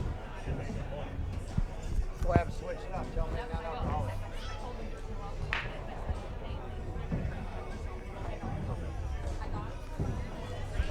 all right, so I mean that shot there, you would have been better off going down to the end rail. Yeah, and out. go to the end rail because no matter you go down to the end rail with the cue ball, Lot you more have room. a huge window, a humongous window. You can go a foot. You have a foot down to the rail, foot back. That's a 2 foot window, and you're on the 1, and you'll get on the 4 regardless.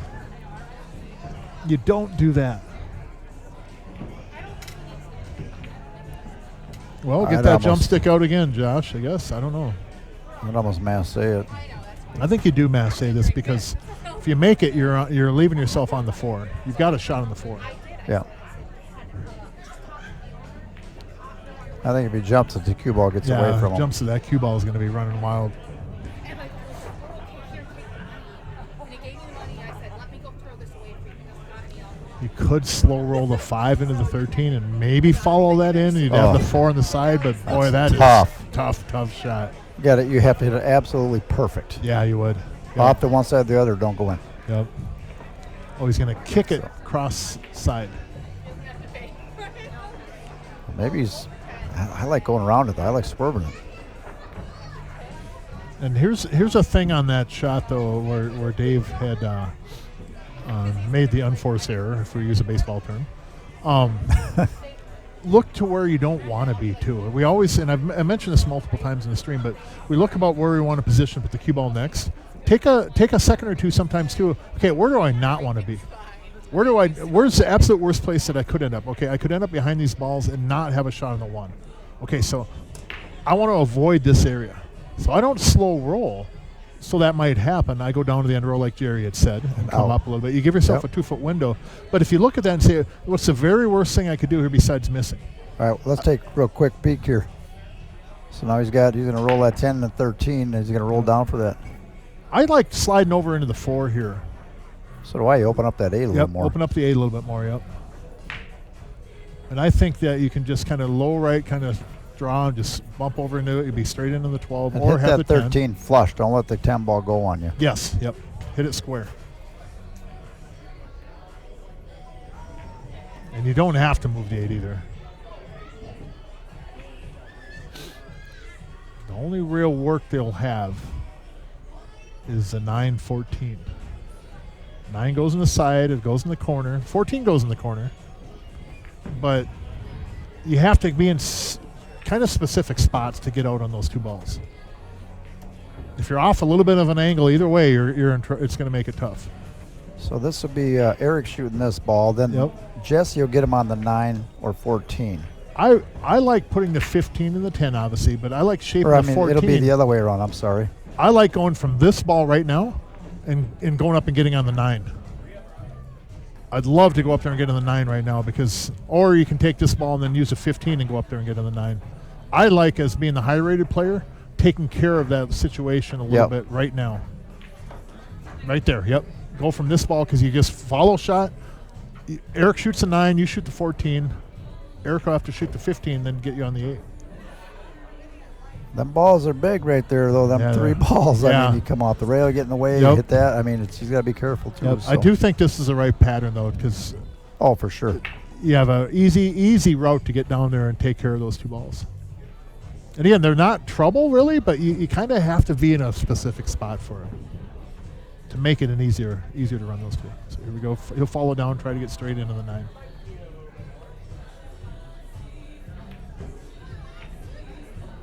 A little bit of an angle. Yep, rolled forward a little bit too much. See, the problem is, I mean, he's trying to get perfect for Eric. Yep. You know what I mean? Yep. Here's what I do almost. I almost you shoot the 9 and run the cue ball into the 8 and just bump it a little bit to open it up a little bit. You're going to have either one of these balls. He's going to come down for the 15 next. He's floating it right now. See? Yep. I might have tried to bump that 8, though, because you're going to get on that 15 no matter what. Now, here's the thing. He's got to get on good on the 14, so Eric can get him on that 8. Yeah. You know? There's no real... If you go left, like some 3 o'clock, depending on how you go off that 15 and kind of run at that angle right there. And then Eric can shoot that in and draw over to the rail or draw back and then take the 8 in the right side pocket. So there's a few things I've determined how this cue ball comes off there. How thick or thin you hit the 15, your speed, and how much English you put on this. That he should be able to get this right on a very good line for this ball. Hit it real like good. That. Yeah, he did. Real good right there. Now, if he hits that thin, that ball comes off there differently. So there's 3 variables, main ones that determine that when you're shaping a ball like that. Your speed, what English you might have on it, and then how thick or thin you hit the 15, or hit the stripe, or whatever ball it is.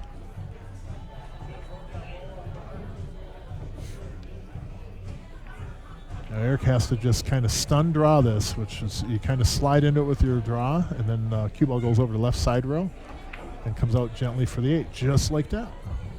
A little bit more of a draw would have been nice, but I think Jesse should be able to back cut this. And if you shoot that shot if you're at home and if you're going to shoot that shot right there in this kind of a situation, if you can't get down table more, like Erica kind of ended up where you can't get it down table, leave the cue ball over on the rail more. Because it's easier to back cut if the cue ball is over the rail another foot. I think it's a lot easier back cut than it is right here.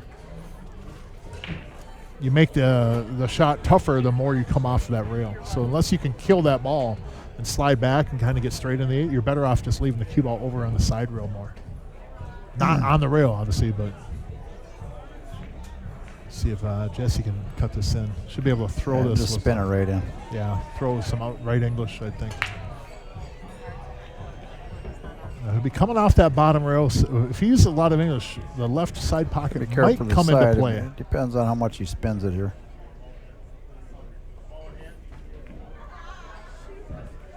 Oh, yeah, plenty of room. Yeah, he didn't even mess Nicely with that done. side Yeah, he went pocket. inside English on Yeah, that. he didn't Wow. mess with it. What a shot. We got Bob Reimer watching and Emily watching from Arizona, Mark. Nice. They said it's only 84 degrees there. Loyal viewers, we appreciate It's it. a little colder here, Bob and Emily. Oh, just come up and pay for it when you're done. When we're done? Okay. Okay. Like I said, he's Hope you guys are doing good down in Arizona there. Yeah, thank you as always for tuning in. Thank you so much. Appreciate it. Yeah, we got a good match. Second match too, Bob. We got Nick Hansen and Ryan Winger versus Jamie Pluta and Gordy Anderson. So, and next week we have our commentator Mark, Mr. Mark Weaver, Hank the Tank playing Nate Reinhardt and Nick Marcellik. Nice. Hank's playing in the tournament tonight. Chrissy Pluta, Rodney Larson, table 10. Peyton Holmes, Austin Olson, table 20. 6-1, race to 11. Yeah, get signed up for tomorrow's tournament. 2,500 added people. Amazon Graphics Tournament Series number 4. Open division, $100 entry. 575 and under, $100 entry. 500 and under, $60 entry. So get signed up. Well, look at him hit that solid, huh? And no luck on the break, it looks like. Nothing went in. Wow. All right. Solids. Shoot that 11 in there too and knock it in there if you want. It's an easier shot. Yep. You Start can off shoot with the that. solids. You could shoot with the. You could shoot the 1. Well, I kind of like the a 1. little tougher. I like the 1 because what I would do is I'd shoot the 3 off that 10 or off the 2 as hard as I could. Well, not as hard as a break, but if I can get down on the lower right part of the table, I shoot that 3 off the 2, carry it in the side, and then I run the 10 ball into that 7-8. And that solves that problem for me. You have the 4 ball down here in the lower corner. It all depends on lower confident, end how row. confident you feel on the 1 ball. Yeah, well, yeah, on the 1 right now, though, if you shoot that 1, you will end up down below the 3 ball. Absolutely. Hit some follow on that, you end up right in the perfect spot for it. And then here's a bonus of that. If you get over there on that right rail, shoot the 3 off the 2 into the side. The 10 goes off that side rail above the side pocket. It'll go into the 7-8, opens them up. Then your cue ball leaves you a cut on the 6 in the lower right corner. And the cue ball runs right into the 14 or the 10 or whatever it is down, the 14 ball on the bottom rail, and it opens up your 4 ball. And you would hear almost like the strumming of a harp at that point. It would be that just beautiful. That's my vision of getting out right here. And I hear the harp. I hear missed the all harp that. playing. Well, we shoot the 1, and then roll down and take that 3 off the 2. He's gonna play Playing safety, safe. I think.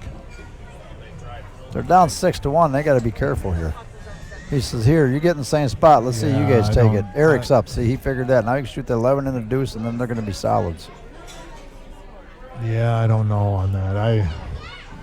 I'm down 6-1. I'm not passing the torch to my opponent. I'm gonna make something happen. If you're down 6-1, the odds are a couple things probably haven't gone your way. And to put that momentum in your opponent's hands to hand to you Need is to make something happen it's here. not going to be likely. You need to make it happen.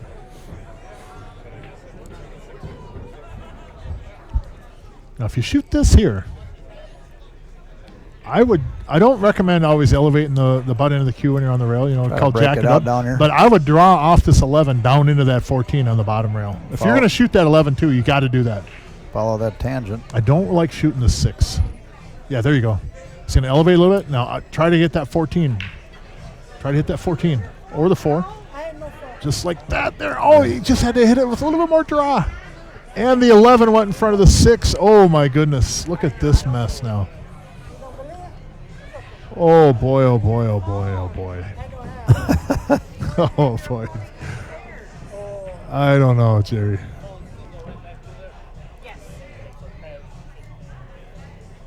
Now, if he would have hit that, here's the thing. If he would have hit that firmer, the 10, you see where the 10 ended up? 10 was going in the side row. It would go run right out at that 7-8. Then he could have drawn with a little bit firmer. He would have drawn into the bottom, the stripe on the bottom rail on the bottom of your screen at home. It would have cleared that out for the 4 ball, and that 11 would not tie in the 6 because it would have had more speed. So that harp that I was talking about, we broke some strings on that. That's out of service for a while. And you know, it's always easy. You know, hindsight's always 20/20.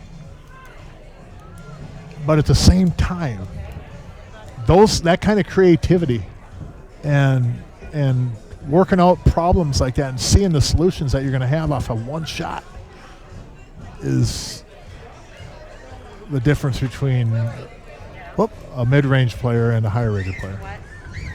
Just a fact.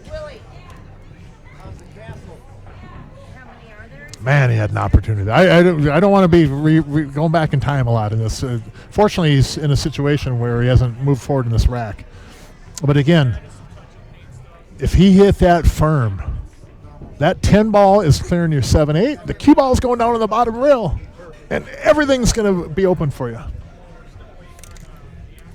Man.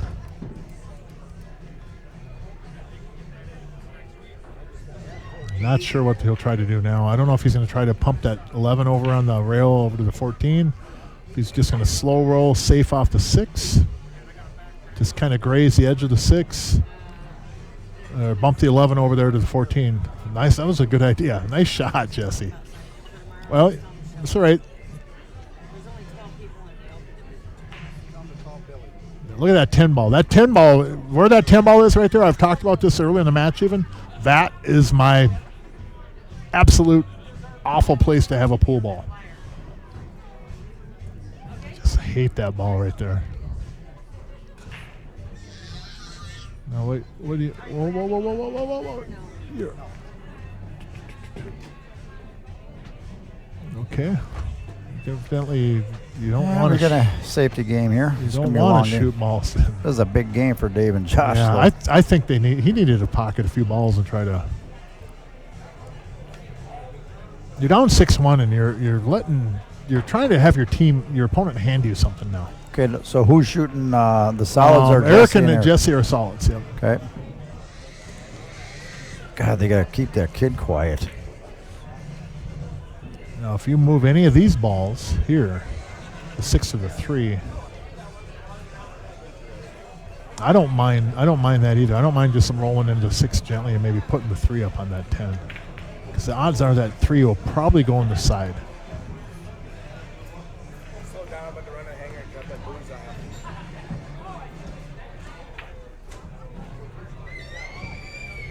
God damn it.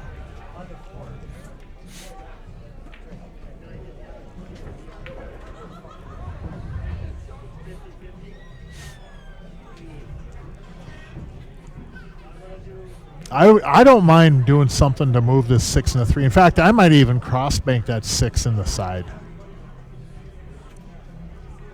I'm not worried about them getting out because they've had a couple opportunities to try and get out on this game, and they've handed it back.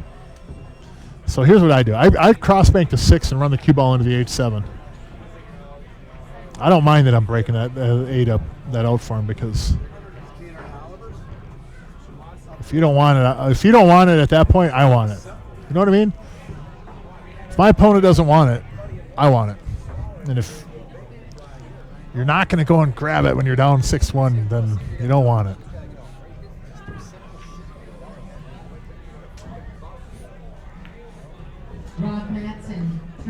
So now they still have the 14 ball on the bottom rail to deal with. There was a ball down there that would have helped them, but they banked that up table and moved it away from their trouble, which 6 to 1, a half a dozen the other, but it would have been nice to have that ball down there as an asset. But now it's up by the 9 ball.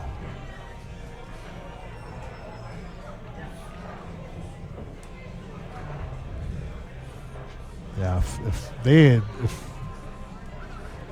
Dave and Josh here don't soon try to make something happen, It's going to slip away. it is slipping away. There's been a couple shots in this game where they could have tried. You're down 6-1. You got to make it happen. If you're down 6-1, your opponent ain't handing you anything. So why would you think it'd start? Why would you think that, they'll start handing us games? No. Go and grab that brass ring. There you go. Pocket some balls. Now, I believe he has an angle on here to draw down into the 4-14 off this 13 on the side. I would shoot that. I would break this ball out all day. 13 on the side, low left, draw down in the 14-4. Solve your problem. The other problem's a 10 ball and 8 ball. Yep. Well, the 10 is makeable. It is, but and you might get. That's tough. You have to get on. You know what I mean? Honestly, if he breaks this out, he'd probably have something. Well, not. I wouldn't break it that way. I'd draw down and slide into those balls. Yeah. Not go off the rail like that.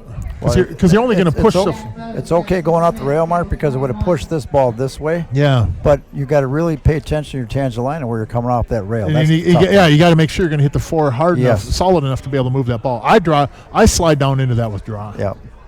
I know what you mean. It was perfect. I just float the cue ball. To figure out. It's just going to go right down into those balls. It's easier to figure out. And he can do it. Well, I thought he could went down there. He couldn't now make they're it. playing Okay. another safety. This game might last a while. We're already at that point. Yeah.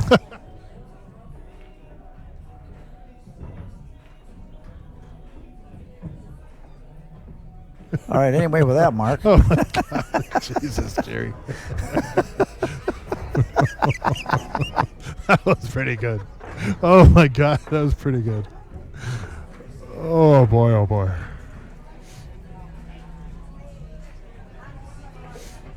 So Jesse will try to move the 5 ball out of there. And float the cue ball up underneath the 1 ball, off the end rail, up top part of your screen. Target area is to go onto the 1 ball. Oh, that's all right though. He wanted to go off the end rail and then onto the 1 ball. Tough shot to judge, man. That's still a pretty tough spot. It's a tough spot when you don't want to make balls.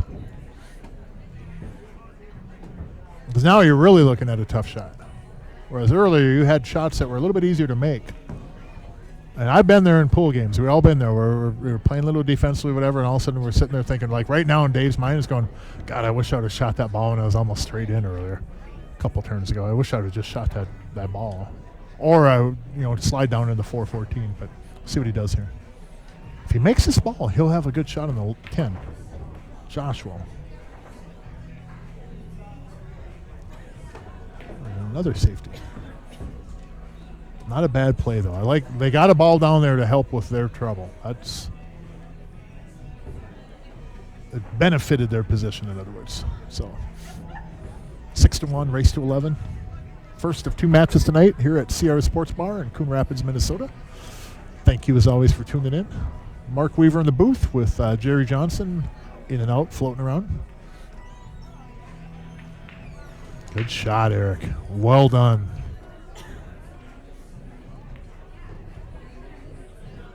That was a good shot. Now the proper play would be to shoot the 10 just past the side pocket and lock it onto the 3.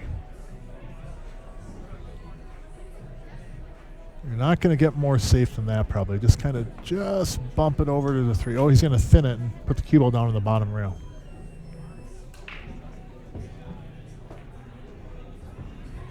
Oh, boy. Now what I do on here is I hit this 4 pretty solid, and just kind of draw back an inch or two and leave them under 11 ball. I think that 14 will clear, and then you should be locked. You should be safe with that ball underneath that 11 ball. He could choose to leave it there too. He could kick for the 7. That's not a bad play.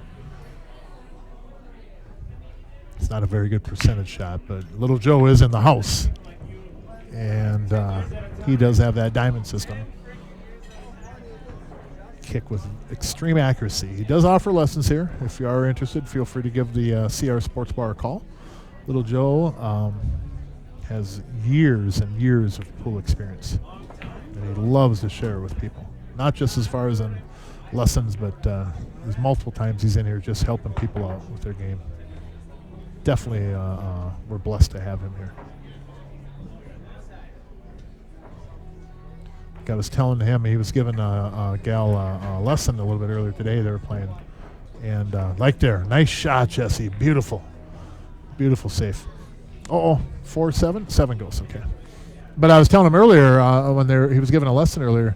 I said I was mentioning to the person that was getting the lesson. I said, you know, the great thing about Little Joe, and the great thing about really good teachers, is that they teach you more about yourself than about the subject they're teaching.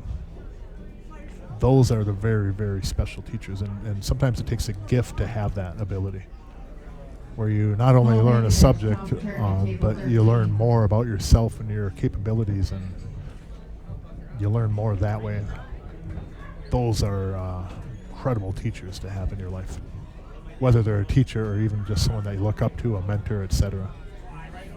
Invaluable if you have those people in your life. And Little Joe gives pool lessons here and CRs. He's one of those guys.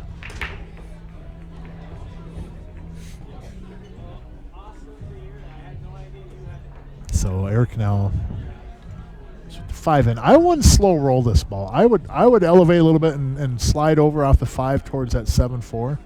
Just because if I miss that 5, they're going to be in a tougher spot over there. If you slow roll this and miss it, they have the 10. Unless you get lucky and put the cue ball up behind the 1 ball. See there, now he has a 10. If you'd have jacked up off the rail and elevated, which I don't always endorse doing, but if he had done that and just kind of slid over with the cue ball into that 4-7, look where that 4-7 is. If that cue ball went over there, can't shoot the 10, can't shoot the 15, can't shoot the 12. But now you can just thin cut the 10. And the 12 over there isn't a problem. It comes in the lower left corner. You can get there off that 15. Anywhere from down on the bottom part of the table, you can shoot that 15 on the side and then get up above it and then bring that 12 back.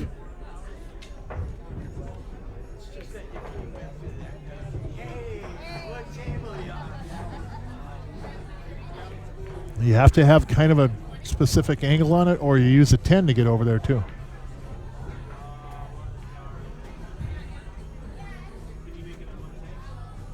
No, you want to. If you want to shoot this ball, you can shoot this 15 in the side, not from there, but you can get an angle on there where you can hit follow, and you'll go around the 12 and be straight into the 12 down here.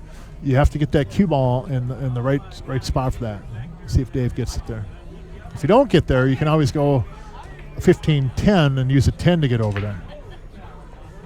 If I can get on there now off that 15, not this shot, but off the 14, then shape it on the 15. That's the way I love to go. The 10 isn't hard to get through either, because if you can get where the cue ball is right now off the 15, you could draw with low left off the 10, bring the cue ball up to the end rail, and gently go over to the left side rail. So you have a few options. And that's pretty close to a good spot to run past it, though. That's a really, really, really good spot right there. I'd maybe like the cue ball over maybe an inch more. But I think because when you shoot a ball with some follow, the cue ball will make an arc kind of, and what is it, parabola? Is that the right shape? It's been years since geometry, but So it kind of makes a parabola motion track where it kind of arcs out and then goes forward. And the more you put on it, and the more there's a few variables, of course, but you can make that arc pretty dramatic. So he can follow around this 12 ball and be straight into the 12 ball in the lower left pocket. Not like that, though. You don't want to draw and get there. He has a shot on it, though. And really, Dave has a shot here, too, where he could shoot the 10 in the side, come down to the bottom rail with some right English, and zip up in between the 6-12 and take the 12 in the lower left corner, too. There is a path there. You want to bring the cue ball down to about the first diamond on the bottom rail, on your screen, in the lower part of your screen, the first diamond on the right pocket. You want to bring the cue ball right down there, some right English, go up through the spot, up past the 12, and be straight into the lower left corner. Or you cut the 12 now. Center ball, kind of, a little bit of draw, not much draw, and you just want to, left English will get you up there. Or right English, I'm sorry, right English on this shot. Just there, just like that. What a shot, beautiful. Beautiful. Thank you, Dave O'Keefe, for shooting my shot, by the way. Thank you. But that was the exact path right there. Wonderful. Well done.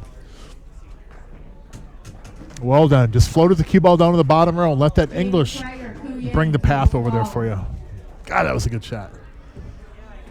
Now, in this one here, you want to run the cue ball down to the bottom rail if you can. If you can stroke this ball, the ideal play is to go off that left side rail, down to the bottom rail. No, you're not going to end up there. If you use that rail and a little bit of English, Josh, you'll come down. You'll probably hit like the middle diamond on the bottom rail. And then go up table on the 8, be straight in. I really doubt that you'll end up down towards that left corner pocket. If you do, I think you mishit it. Because you can get up table. Stroke it. He's got the stroke for this. He's got the shot for this ball. You missed it. Oh, no. I think that he needed to stroke that. See where the path that cue ball was going? If he stroked that firmer, that cue ball is going to go that same path down to the bottom rail, about the middle of those diamonds there, to the left part, and then it would go up through the spot right at the 8 ball, straight in. It was a natural path. And I think in a way, by trying to hold it up, he was trying to hold it instead of going down to the bottom rail. I think that's why he missed that ball. Because he held up a little bit on it. Whereas if he'd have let that cue ball just roll forward, he would have had momentum come down to the bottom rail and go up to the spot, be straight into the 8.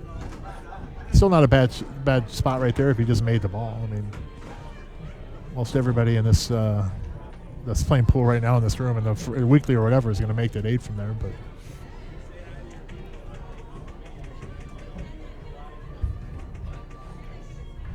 shoot the 6 past the 4. 7. We might run the cue ball up there even. I like taking the 5 and just rolling up off that end roll, and then if my partner's on the 7, great. If not, I roll off the 1 ball and play it safe and put the cue ball behind the 4 up there. And then I come back for these balls, but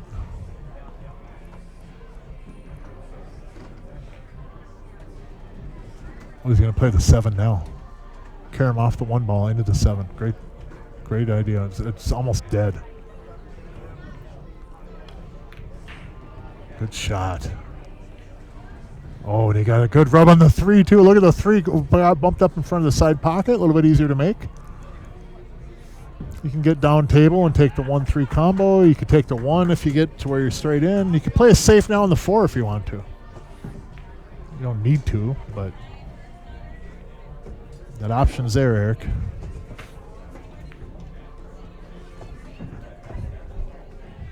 All right, I see we're still on the same game here. Yep, 6-1. Eric and Jesse are working through the solids now, though. Now, I shaped a 6 in the side. Here's the reason for that. If I go past that 6 in the side, I'm on it. If I come up short, I might get on the 1-3 in the side for a combo.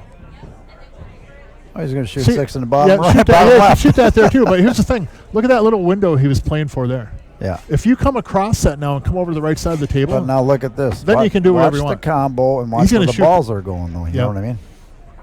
He's got to be careful. Eric's got to be careful shooting that combo. Yeah. See where that 1 ends up. And I think Jesse's going to put him in an area where it'll be foolproof. He's going to try anyway. Yeah, well, I think Jesse's aware of that. Hey, if I get this in a weird angle, I'm going to be in a mess.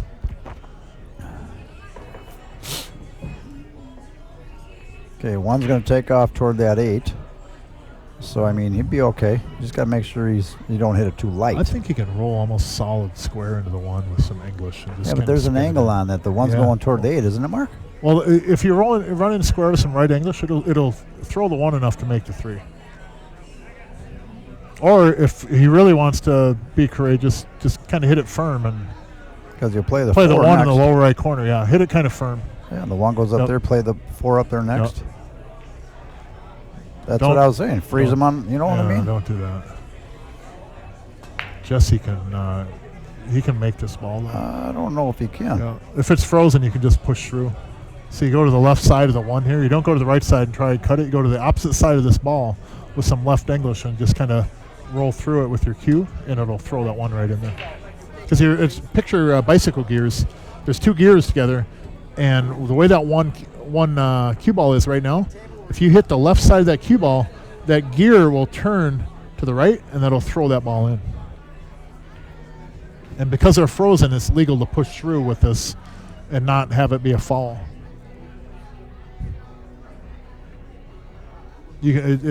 It's kind of you feel like you're almost cheating because it feels like you're fouling, but you're not. And if it's frozen, you can just push through and just turn that 1 over. And it's kind of cheesy in a way, but I don't make the rules. He's going to hit it firm though instead. You get away with just hitting this real soft and just turn that ball.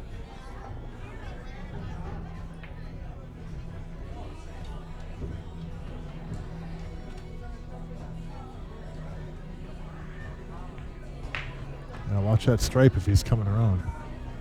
Oh, wow. Oh, my goodness. Oh. Oh, my goodness.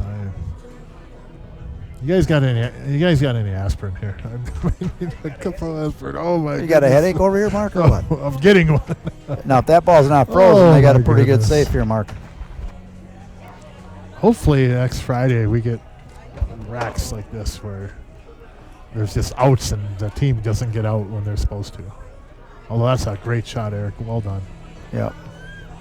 And really that happened from the way Eric shot that combo, which you alluded to that was going to be the trouble. And I think Jesse could have hit that a lot softer and just kind of pushed the ball in there. Now, if you hit this ball, you're good.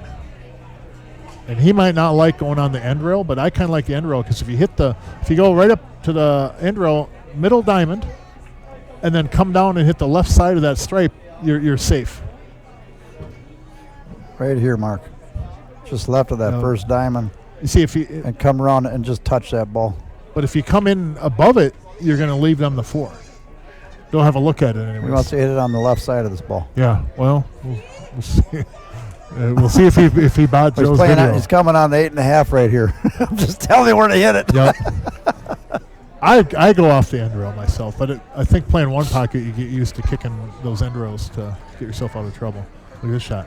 Now you're going to give him ball in hand. That's why I don't Yep. like going that way. But I don't think he was comfortable with that tight of angle coming yeah. down. Well, that's You know, the you're thing. used to it, Yeah. though. You know Well, what I here's the mean? thing, though. You got to, if it's an uncomfortable shot and that's the one you got to do, you got to do it. Yeah.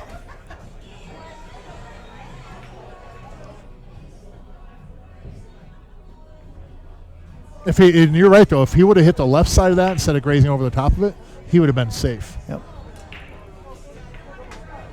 But instead, it was disaster. And I'm not trying to put this on this emphasis too much, but this game they had chances, Josh and Dave, to pocket balls earlier in the rack and try to make something happen for them, and they didn't. Yep. And now they're paying the price. And really what will happen is if you're playing whether individuals or a team event and you don't want it, you're not going to get it. Especially if you're down 6-1. If they're not handing you games and you're down 6-1, It ain't going to start where they're going to start handing you games. Wow, You got to go out and get those games. 7-1 mark. And you can't pass.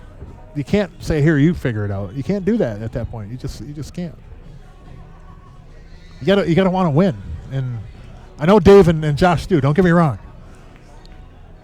But down 6-1, man, you gotta make things happen. They're not handing you stuff. You're handing them games.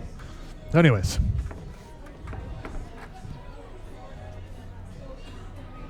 7-1, race to 11. Sierra Sports Bar in Coon Rapids, Minnesota, the mecca of pool in the upper Midwest. And we are coast to coast live in the booth. Single elimination doubles tournament, $700 entry, $8,000 for first, $5,000 for second. Jesse Engel at the table. Up 7-1. For those of you that had trouble with math in school, they have 4 games to go, and Dave and Josh have 10. Not an insurmountable lead, but I think the temperament that I'm getting from the team in the red is not the killer go-get-it instinct that they normally carry. And you need it when you're down. And Jesse's likely not going to hand you games when he's ahead this far.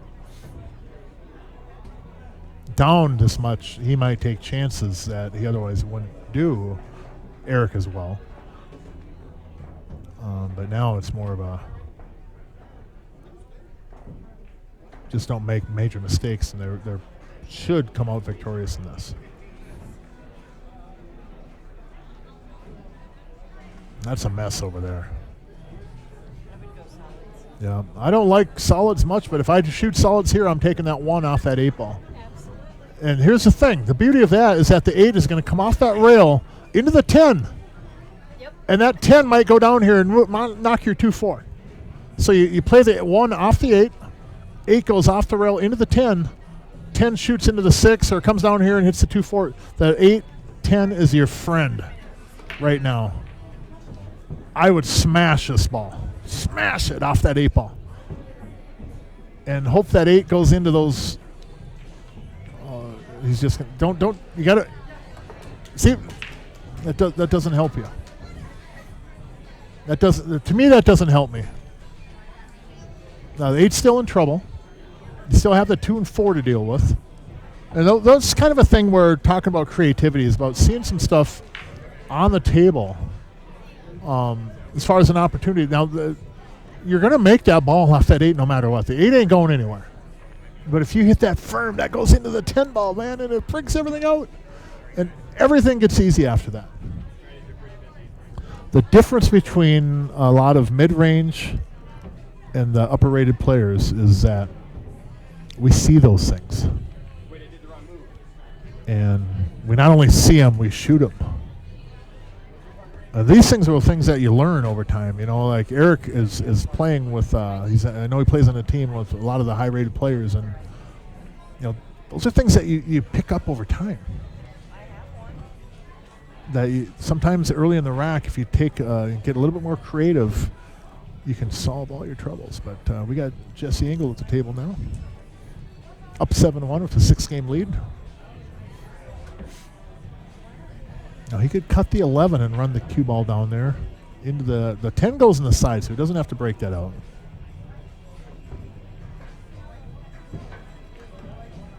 Oh, he's solids. I'm sorry. Forgive me. I'm sorry.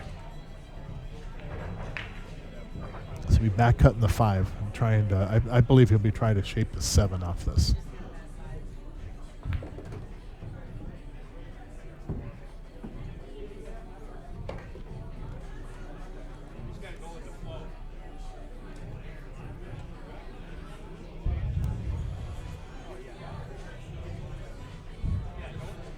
Man, I'd have loved to have been up there shooting. I'd have loved to have been shooting that one off that 8 ball. Oh my goodness, I'd have loved to shoot that ball.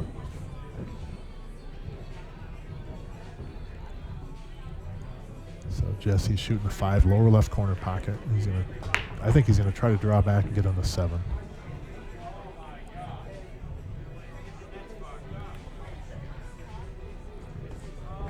He's got the 3.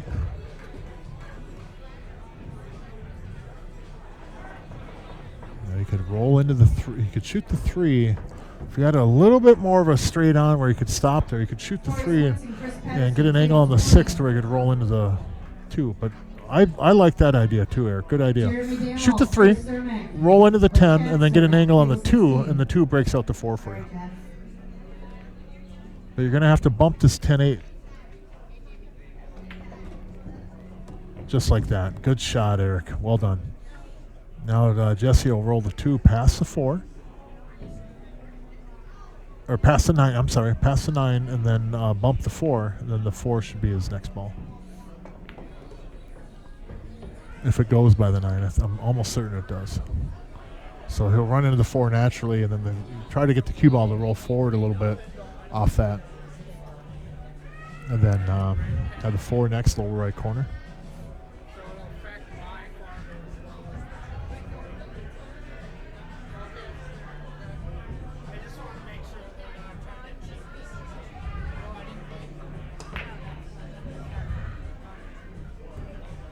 Good shot. Good shot. Now, I shoot the 6 here. Don't shoot that 4. Shoot the 6. Just draw a little bit.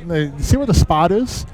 If you can get over in that line on that 4 or the 5, is that the 5 or the 4? Whatever the ball is on the bottom rail there. I apologize. But I shoot the 6 and I just slide over. Now that solid on the bottom rail gives you an angle to run right up table past that 14 in the side and then get on the 7. So shoot the 6 and just a little bit of draw, a little bit of center ball. Just slide the cue ball over about a foot. Jesse gets you on the 7. You use the 7 to get you on the 8. Don't shoot this ball. Don't shoot this ball. Don't shoot that ball, Eric. Shoot the 6. Shoot the 6. Slide over about a foot to the left. Let Jesse shoot that ball in the lower right corner, and the cue ball runs right up past the 14, up where the chalk is on the upper left side rail.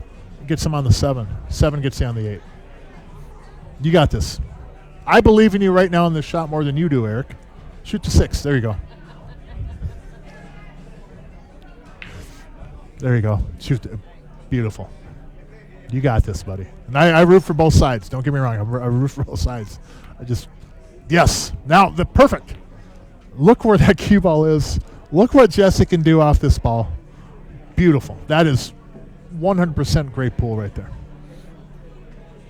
Well thought out, Eric. Thank you for shooting that ball. Thank you. I'm not even in this match. I have nothing on this match. I want both teams to win. But I love good pool, and I love smart pool. I love that they're smart pool and making the right decisions.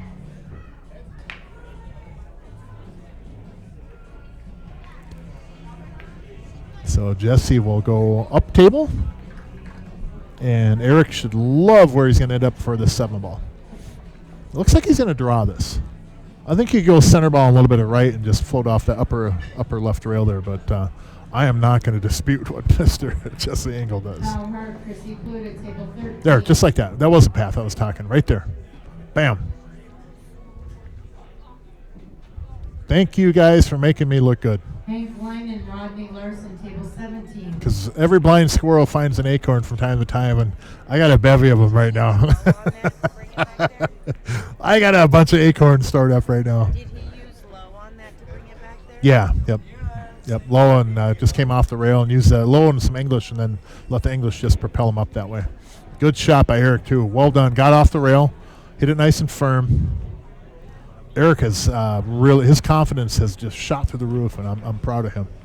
Again, I root for both teams. It's cool to see Eric just playing very well, making good decisions. I bet you Jesse is very grateful for that too. Well done. Good out. 8-1. 8-1, race to 11. First of our 2 matches tonight.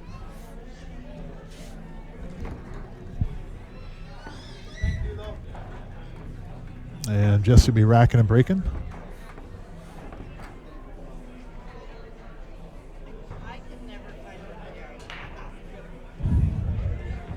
And Nick Hansen You might want to start heading this way.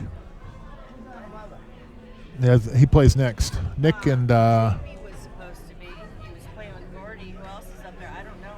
yeah, Nick Hansen. I always let Taylin take care of 11.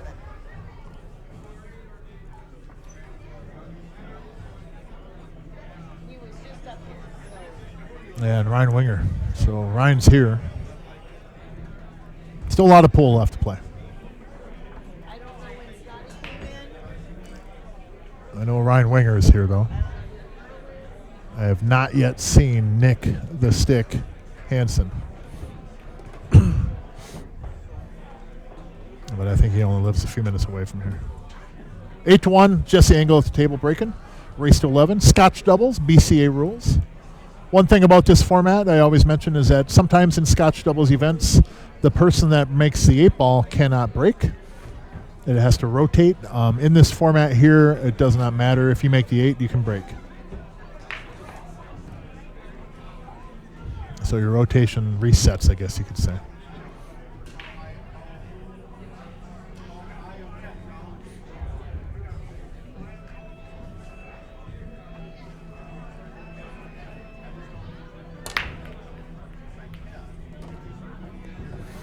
Man, look at that. Smash. 8-1. If that 5 goes by that 2, let's run him, baby. I don't think it does, though. 5-2 combo? Yeah.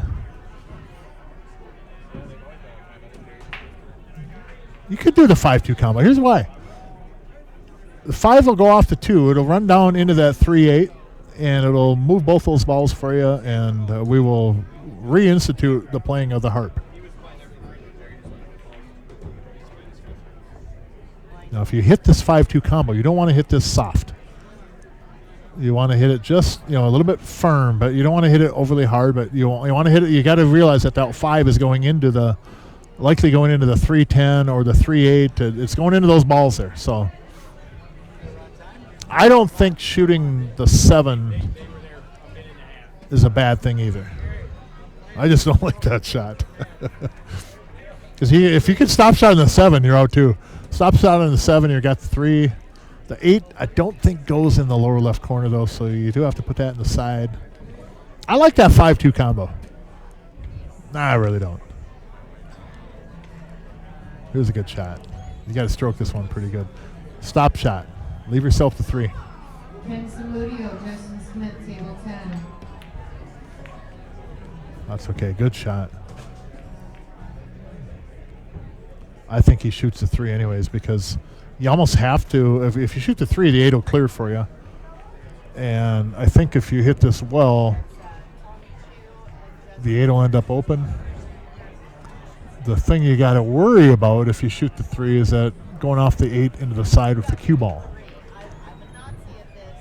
I don't think you'll see Jesse make that happen. I do think that you might see other people participating in this match make that happen.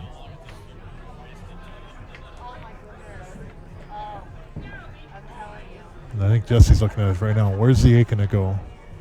I cut that 3. How's the 8 going to move? Is he going to go into the 14? Can I get there?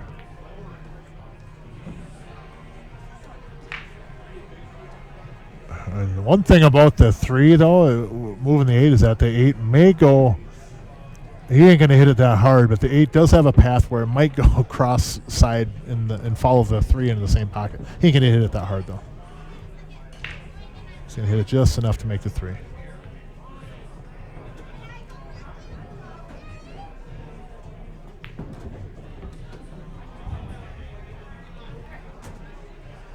Hold up 8. Hold up 8.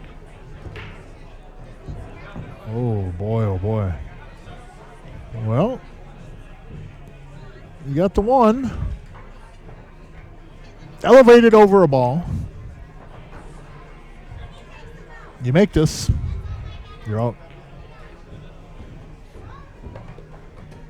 If you can hit it pocket speed, Jesse is on the 2.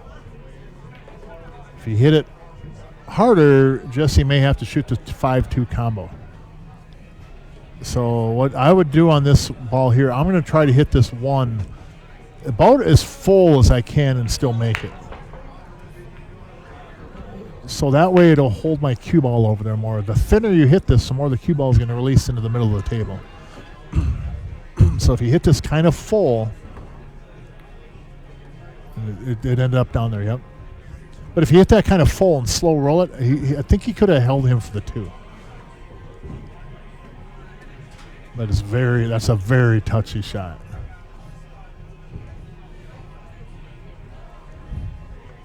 Now, maybe the 5 goes right in between the 15, 10, 14, 13 and ends up down in the bottom rail, middle diamond area.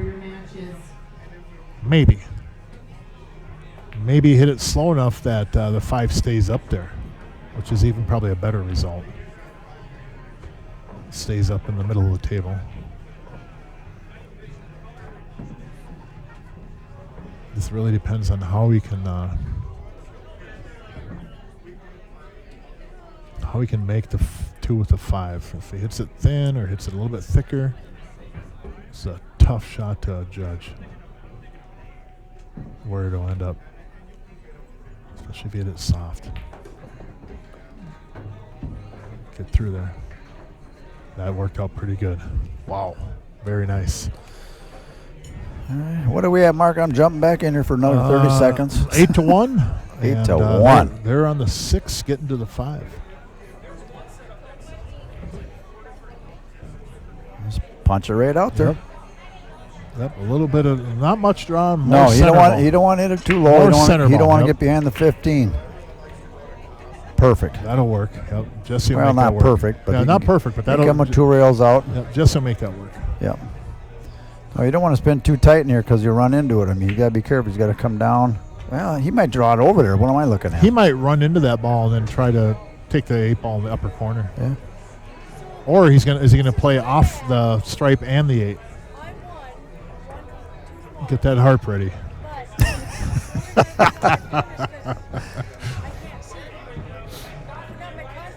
You know what I mean, though, when on these tables, sometimes when you hit a ball and it just spread perfectly for you, it's like you hear an angelic harp just kind of go,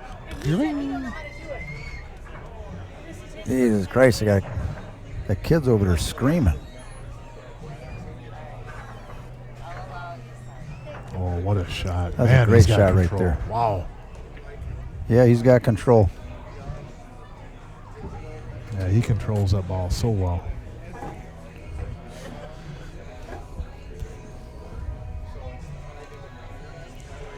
Eric's thinking right now, man, I chose a good partner. Yes, he did, by the way. Well done. These two are really, really in sync, these last handful of racks here. All right, well. O'Keefe Burbul got to make a move here. Speaking of O'Keefe, Mr. Dave O'Keefe's Collision right up there, Auto Body and Paint, one of our sponsors. Great work he does.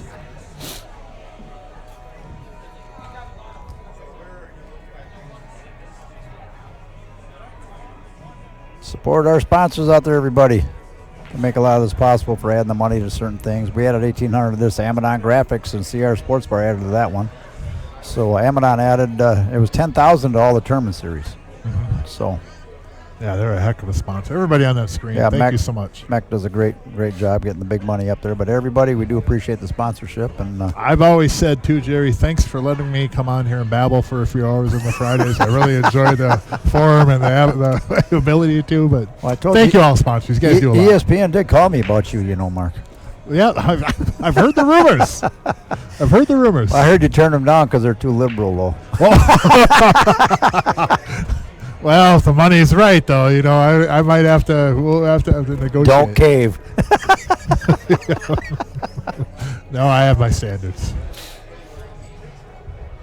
That's funny. Well, we have to throw a dig in there, you know. 9 to 1. It's going to the side break now, huh? Yeah, he hits the head ball though. Blast it head on and just Yep. yeah, hits it hard then.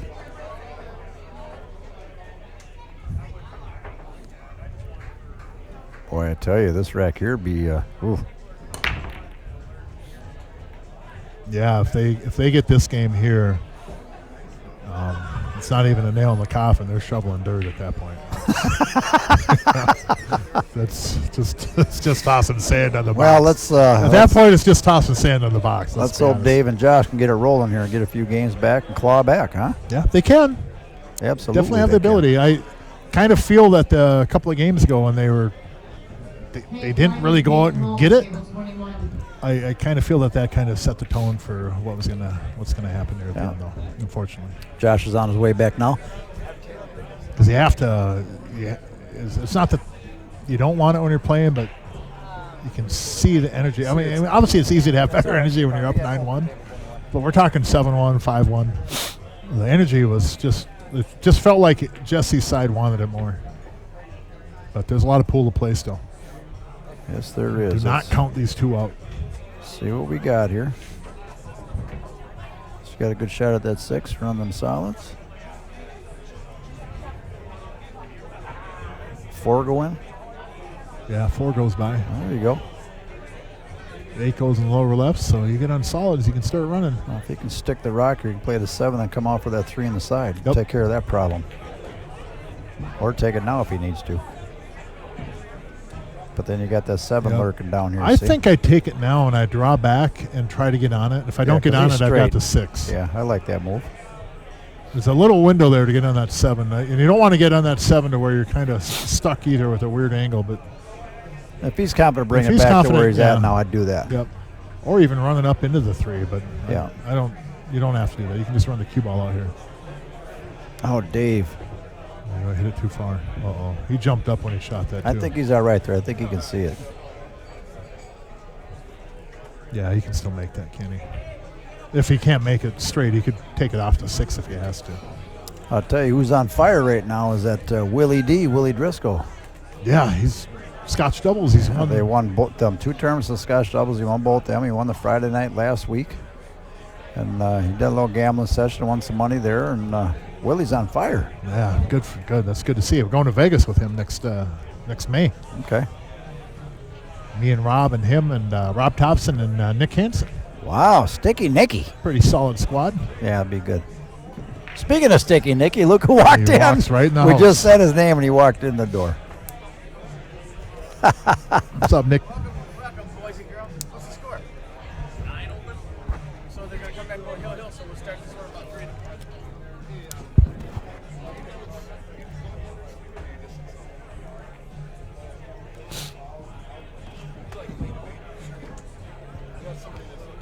All right.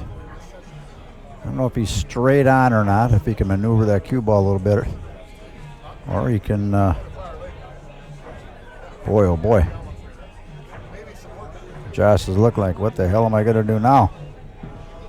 Now, Dave made that 6 on the side. Now, I don't know if he's straight on this deuce or if the 5 goes in the bottom right or, boy, oh boy, but Josh is laughing. it's He not must be straight on. It's not a real good angle on that, is it? You might have to take your medicine and just slow roll the 2 and then try to take the 5 in the side. Oh, I know it's tight, but tough. sometimes you just got to take your medicine. Does it go past the 14 in the corner? I think it does. He looked. I don't know if it does. I don't like that shot. I don't want to shoot that shot. He didn't. I don't want to shoot it in the side. Yeah, he might be better off. Honestly, he might be better off taking the 1 right now. If he can get that cue ball to squirt out in between the 10-9 and come back up table, That'd be the shot to try I to think get out. he's going to shoot that instead. I He should think this is the right decision. avoid the 10 if he hits it right. Yep, he could come in between those balls, come right back up and get on the 5. Definitely, I think that's the right play though. Or on the 2. Either way, yep. All done. Okay. Yep, good. Wow, that's a good shot. Yeah, it did him no good to shoot that 2 there. A lot of players will shoot that 2 because they don't like that 1, but sometimes you got to take that little bit tougher shot that you're uncomfortable with because the 2 would get you nowhere. You're not going to win the game, I don't think, if you shot the 2.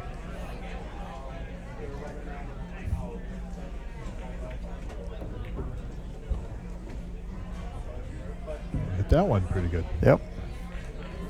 A lot better speed control than some previous shots. Josh looks pretty happy. You can either draw it straight back or looks like he can draw it right back in there. Nice shot. All right, Dave. It's time they're going to make their move. Yep, well done.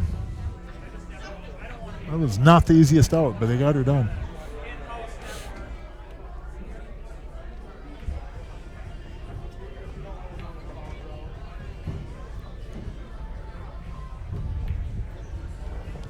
So it's 9-2. Dave O'Keefe and Josh with the win. Good job, you guys. Good job.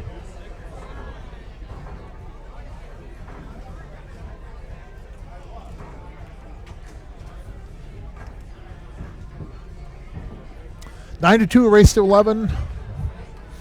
BCA rules, Scotch Doubles at Sierra Sports Bar. Thank you as always for tuning in.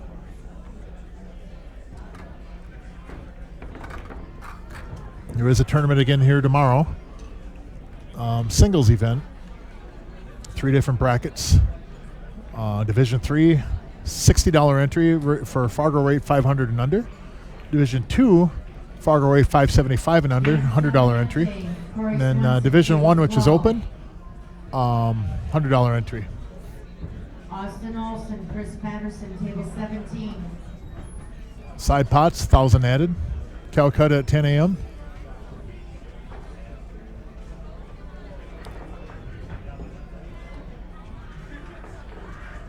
And that's BCA rules too. Winter breaks tomorrow.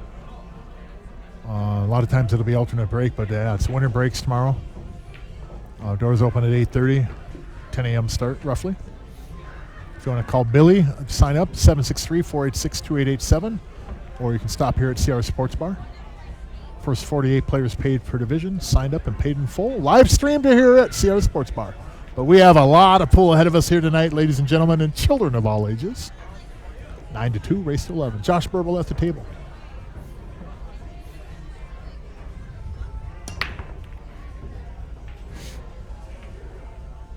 And I see they put the 1 on the front. I myself, personal preference, I like putting the 5 ball on as far as on the top of the rack. A couple of reasons on that. I was told that the 5, that color stands out more on the blue cloth than any other color. It's supposed to be easier for the eyes to determine the edges of the ball, etc. Whether that's, if there's people out there knowledgeable on that more than me, which my knowledge is only hearsay at this point, but it was from qualified people. We heard it from a couple of higher level players than me. But the 5 up there is easier to spot on the top of the rack. And another reason why I don't like personally shooting the 1 ball, which I have seen this spoken about from higher rated players too, is that the 1 ball, if there's any ball in the rack out of the entire rack that gets abused the most, it's the 1 ball.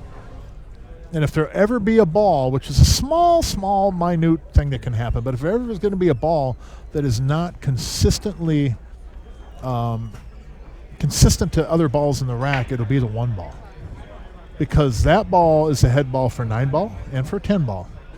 And when you break them, you're smashing those pretty hard. So that 1 ball gets hit harder than any other pool ball out of the entire rack on a generally consistent basis.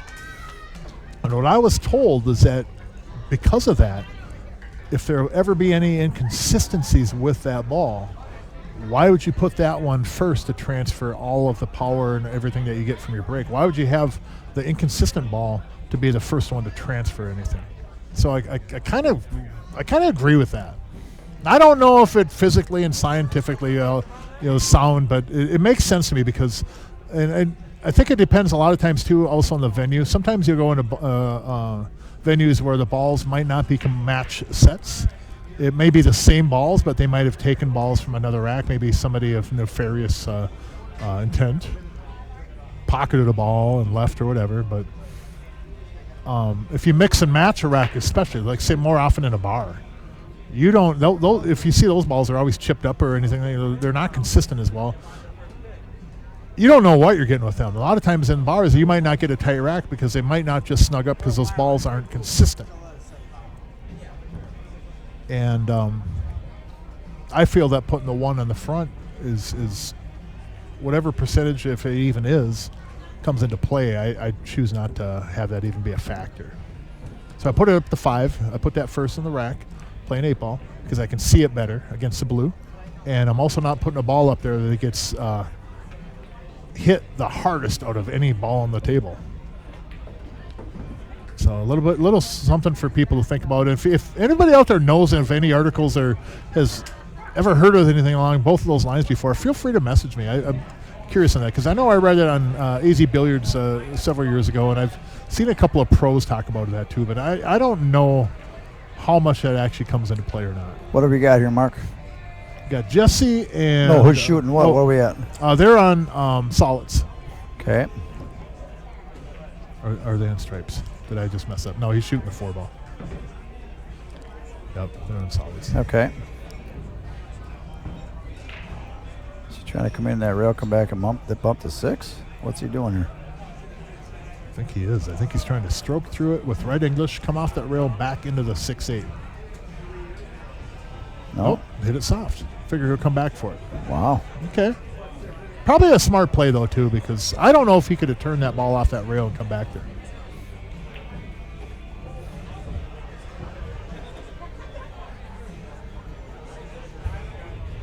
So it's 9-2, race to 11.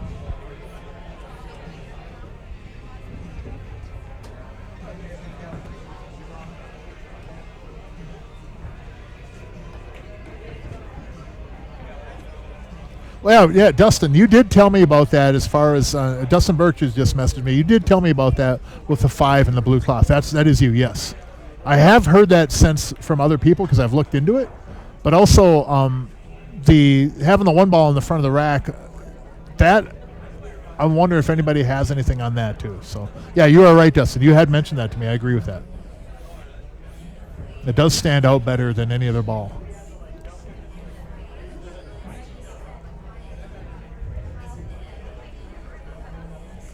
All right, see what the action man does here. Get back down for that 9. Is he gonna try? Yep. Hit that one pretty good. No. Oh, yeah, he can get it still. I wonder if that 14 goes by the 6. Yeah, it does. In the lower right corner, don't it? It looks like it goes by. Is he? I don't think he can get the 9. Can he? If he can't, I think he can go rail first and get it. No, he can get it, yeah. Okay. He's got a little smile on his face, Yeah. so I didn't know. You know Yeah, what it's I mean? hard to tell sometimes, yeah. Sometimes there's players that when they're in a really bad position, He's have going an rail ear-to-ear first, grin ain't he? or And laugh nobody can when they're see in a it. bad position. Oh, okay. Not a problem. I hope he wasn't trying to shape the 14 Jeremy there. Gill, Trent Miller, table 9. That's all right, though. Draw back, take the 11 lower left corner off the 10, and then do the 14 next. Oh, how about the 11 first? Or shoot to a half a pocket. There you go. That'll work. I like going the 10, draw back in on the 11, take the 11, He's float on the over, wrong side again, I think, you know. float over to this side of the table, take that ball, and then I don't know. Yeah, I'd take the 10 first there, wouldn't you? Take the 10, Yeah. draw back, get up table on the 11, shoot Yep. the 11, roll Yep. over where the cue ball is, get on that ball, Yep. and then you're yep. pick your 8 ball on the side if you want, or take it up table. It's like Dave's a little off tonight. He's shooting a little quick and a little. He's over there just kind of shaking his head right now too. He's like, oh no. Is he shaping the bank? Playing for the bank, I Yeah, it think. looks like he's shaping the bank. Dave Bank's good. I mean, he spent Yeah. some time with Tony Chohan. And really, that's not a bad play from where he's No, at either. 'Cause absolutely. You get a bank on that 10. It's That cue ball pretty goes up with elementary. the 8. Yep, perfect on the 8. Yep. No, he didn't go down a little He didn't far go enough, down I don't far think. enough, no. Now he might have to cut it.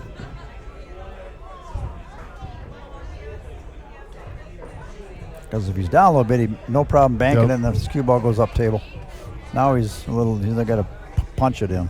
Yeah, if that cue ball comes down maybe an inch and a half, inch even, so you can bank that 10 and just float the cue ball up table a little bit.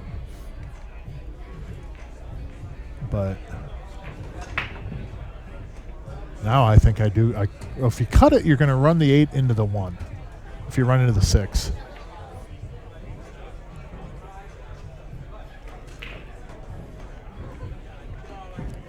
So you're going to run the 8 into 1, cue ball into 1, and I don't Oh, boy. know. I just didn't like where that 8 would end up going. Yeah, that's tough. He was in a tough spot there, though. Josh could have done him a better favor and gotten a little bit better angle on that bank, but man, it sure is easy over here at this booth, ain't it, Jerry? Yes, it is. I think we've beat every team that's played Oh so my far, God. you and I. I'd be shaking like a leaf down there right now. Missed the whole cue ball. Janie table 20. Well, cut to 8. Hopefully the cue ball doesn't follow the 6 in that Rolling pocket. Willie, table 21. A lot of scratch in this. Probably end up double kissing the 6 in, and the cue ball will sit right down He's there. digging Oh, in. he's going to dig with some He's dry. digging in. Yeah, instead of rolling it in there. Put a nice little stroke on and stay down and smooth it in, Josh. Oh, no. Oh, it almost went in up there. Wow, great opportunity to get on the hill here, Mark. Yep. I would say there's a 100% chance that Jesse will get Eric on one of those balls up there. I'm going to go out on a limb and say a 100% chance he's going to shape one of those Yep. balls. Because you get anywhere over in that whole quadrant of the table, you can pick your 5, pick your 7, pick your 3. So he'll run this ball up above the spot towards the right side of the table, upper right quadrant of the table. Yep. It'll be left of the spot. Cue ball will go left of the spot, right there. How's that for speed? Looks pretty good. Yep, that's pretty good. I think you shoot the 3 here. Roll over and let Jesse get you on the ball. So if you do the 3, let Jesse shoot the 7, get you on the 5, then you get in the 8. Or if you're straight enough, you can take the 7 and roll forward. Yeah, he can just take the 7. Yeah, he take I the thought he had a 7. little bit of an angle on that one. Oh, he's going to take the 3. What was his 7? Yeah, Shooting a 7 looks like, isn't he? Roll up, play to 5 next. Yeah. There you go. Good shot. Now if he's Jesse would love to be straight in that 3 in the corner. There's something yeah, that if he's straight, something that I do is that shaping forward like that, if I have a chance to get on that 3 by shooting that 7, rolling forward, you know what I mean? You play them both kind of. But let's say you get on that 3 and you like that ball, take that and get it out of the way right away. Yep. Well, now he's got it. Looks like he's straight. So I mean, you just got to get on a good side of 3 and then either draw it out of there or roll forward. Yep. I kind of like drawing it out of there and give him a shot in the corner, but I think he's going to go 2 rails on the 5 and come up above the 3. Is he going to draw it? Yep. Nope, he's drawing. coming yeah, back. he's drawing. Yeah. Yeah. So he's going to draw back to the rail and then come out to the table, and then the 3 will go in the same pocket. now when Eric shot the 7, I mean, we say time and time again, go to the other side of the table, take a peek, see where your line is. You know what I mean? Yep. If Eric would have rolled forward another inch, then Yes, that's Jesse could have perfect. used a 5, went over to the right side rail, and came out and got in the Yeah, 3 that's easy. what I'm saying. Check your line, people, when you're Yep. playing. Check your line. Yep. If I get over here and just have a little angle on the 5, the 3's easy, then that's what Now you he play wants for. to get a little high. He don't want to be down low because the cue ball's got to come Yep. around the table. So he wants to get a little high, if anything. Uh-oh. Uh-oh. He didn't get up. He didn't get up No, enough. he didn't. He kind of miscued on a little bit, actually. Oh, boy. Now, if I'm Eric, I'm just going to leave him a thin cut shot. Just Yep. focus on making that Yep. ball. Make the 3, and you can cheat the pocket. You can hit a little bit of left on the cue ball and kind of help hold the cue ball some for Jesse, but more importantly is just make the ball. Yeah, leave your 740 the shot or whatever it Yep. is, you know. Yep. Now Jesse might hit this with a lot of. He might even try this. He might try to stroke through this and get on the left side of the 8 ball. If you're going to do that, though, you got to snap that no. ball. He had the right line on it. gonna He had to hit that a lot harder. Bank though. in the bottom right. I might just roll onto this ball and play safe. He's banking it. Yeah, you're 740 plus. You bank it.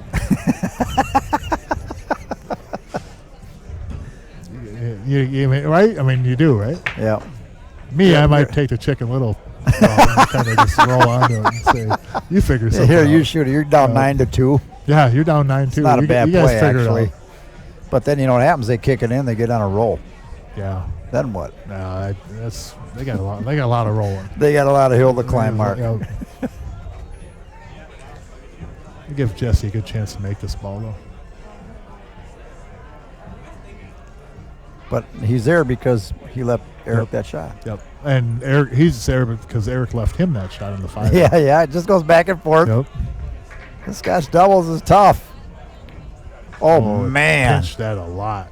But he might get away with this because the more it goes up, tougher it gets. That's not an easy Wow. shot from here. I'm surprised he hit it like that. Yeah, he really I really pinched am. that. He pinched that a lot. That was about a that was about a diamond off. That'll be about as bad as you ever see Jesse Engel hit a bank, I think. Yep, I think you're right, Mark. This is not an easy shot here. Not an easy shot.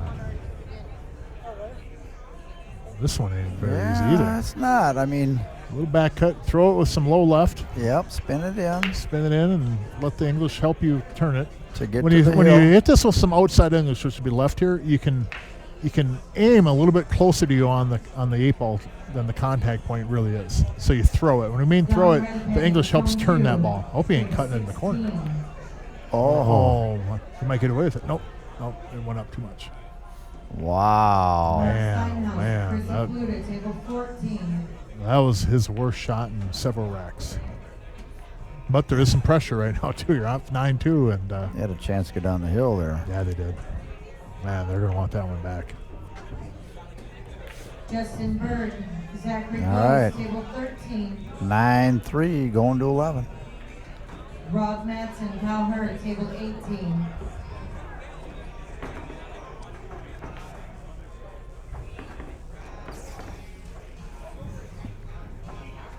Wow. Yeah, now that really came from them navigating that 3-5-7 improperly up there. Jesse, the shot that he was playing, he had to hit that thing pretty precise to draw back and get on that 3-well. If Eric would have rolled forward another couple of inches on his shot on the 7, Jesse would have had an angle on the 5 in the upper right corner to where the cue ball would have floated up table naturally for him and made it real simple to get on the 3 to where they get on the 8 from there. That was an unforced error on their part. That was really, really not done very well. And you can see the look on their face. Even up 9-3, look at Jesse over there and Eric. You see the look on their face. They know that they gave that one. They really crapped the cot, so to speak. On that one, boy, oh boy, surprising. A lot of life here. 9-3, you're not out of this yet. Yeah, you tell your partner, hey, we ain't out of this. Here's the thing. If you're playing a tournament, I've said this before, if you're playing a tournament, and I know that you can't always come back from big deficits, but if a team gets ahead of you or an individual gets ahead of you and you don't feel that you can do it back to them, then don't sign up for the tournament. Don't even bother. Because it's not always going to go your way. You know, you're not always going to get out ahead and have things just go your way. Sometimes you have to fight that adversity, and more often than not, you have to fight that adversity.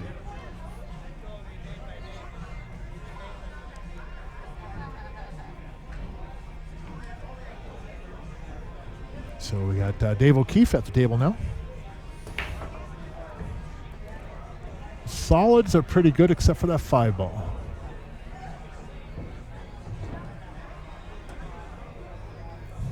And if I'm solid, if I'm shooting right now, I shoot that 7, and I draw back into that 5-ball, and I just bump that off that table, and then we run out. Stripes is good too, but I kind of like that. I kind of like solids from there. Stripes is pretty easy. Pick one. 6 of one, half a dozen the other.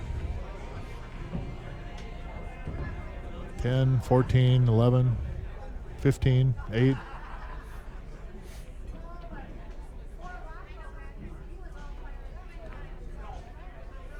So if you go 10, then take the 11, roll forward a little bit, get on the 15, and then shoot the 14 in the right side pocket and bring the cue ball straight across, and then you're on the 8-ball.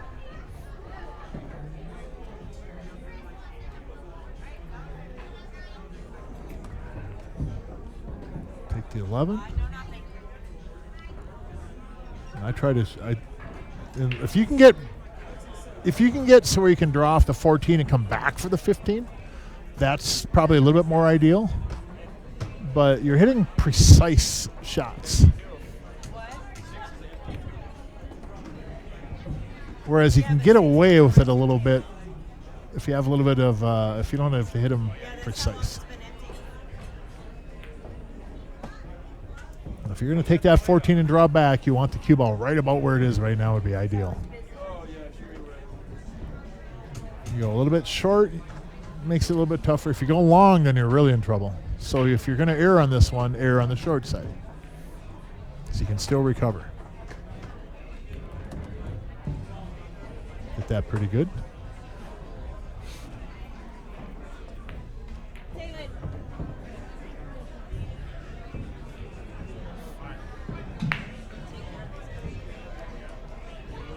Just roll this in, and you're on the 8 ball. Game selling intake. Roll it in. Table 19. There you go. Nicely done. These two are getting some momentum.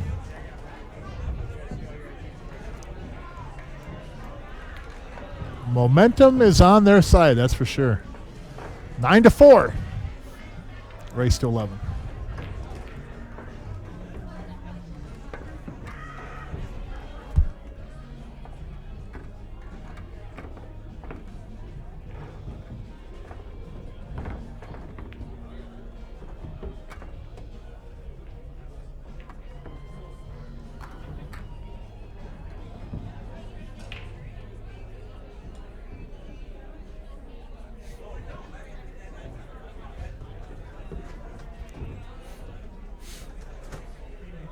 So it's 9-4.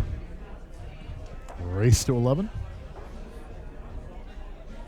at CR Sports Bar in Coon Rapids, Minnesota. This is Mark Weaver on the commentary, along with Jerry Johnson. Jesse Engel's at the table. Or now Josh Burbul's at the table. I'm sorry, but yeah, Jerry's bouncing around. If everybody knows Jerry, it's hard to keep him in one spot for long. And that's why he runs such a great house here.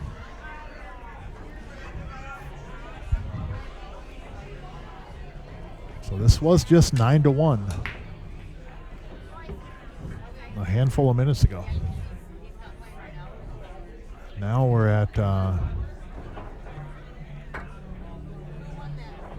point where they're creeping up. I like to always look at it this way.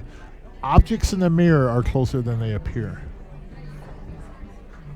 9-1 is a long distance, but 9-4 gets you start looking a little bit and start to think. And that if you're Jesse and Eric, that pockets maybe start to get a little bit tighter. Because now you're in that range where if they pick up a couple more games, they can afford you to get on the hill. They don't like you to get on the hill. If you get to like 9-6 and then they get on the hill to 10-6, you got a chance to win the set still. Come back. If you're at 9-1 and they get to 10-1, like I said, you're throwing dirt on the box. You ain't pounding any nails in. That box is done. That's sealed. But 9-4, 9-5, 9-6. Oh boy, oh boy, oh boy. Then you start thinking, if you're a team that's ahead, you're thinking, I was just up by this. And now you're not up by that. And then if you get off on a ball, a little bit off the angle or whatever, then you're really and start thinking bad thoughts. So we'll see if they can finish it up or if Josh and Dave can continue their comeback. That helps to not scratching the brake. Nice little bump there and nice looking table. Nice looking table.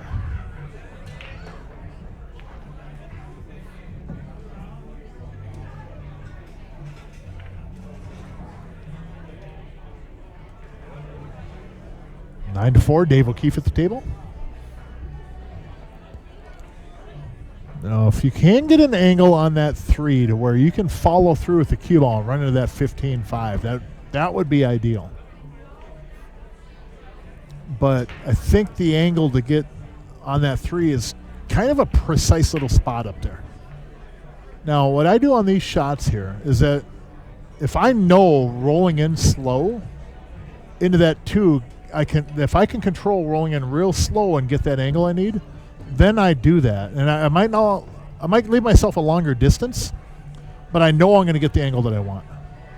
If I try to get closer and make it easier, a lot of times it makes it more difficult to get that angle, and that's kind of what you might have seen right here.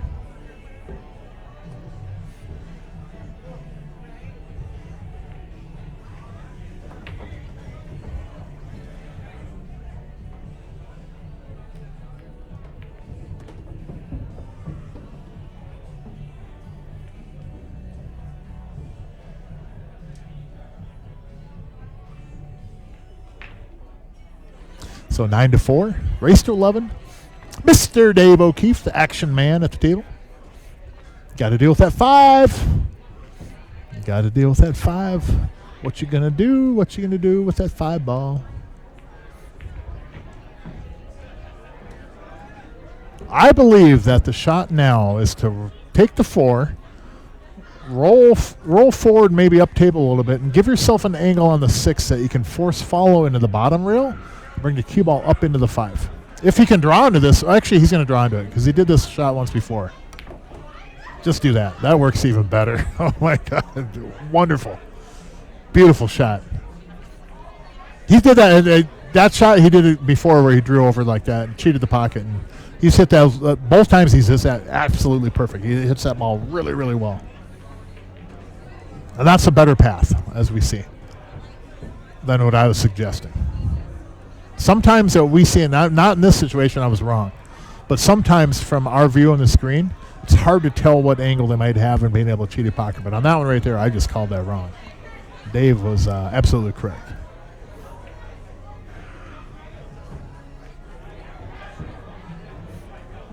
So now they're worried about the 4. I think he can shoot this 7 and get on the 4, and then use the 5 just get on the 8. I don't try to save myself for the 5 ball. If I can stop shot that 7 and then draw back from the 5 to get on the 4 on the side, I'll go that route. But I prefer to probably go from the 7 to the 4 right now.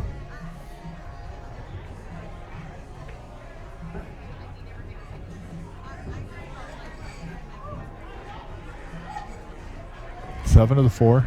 There you go. Good shot.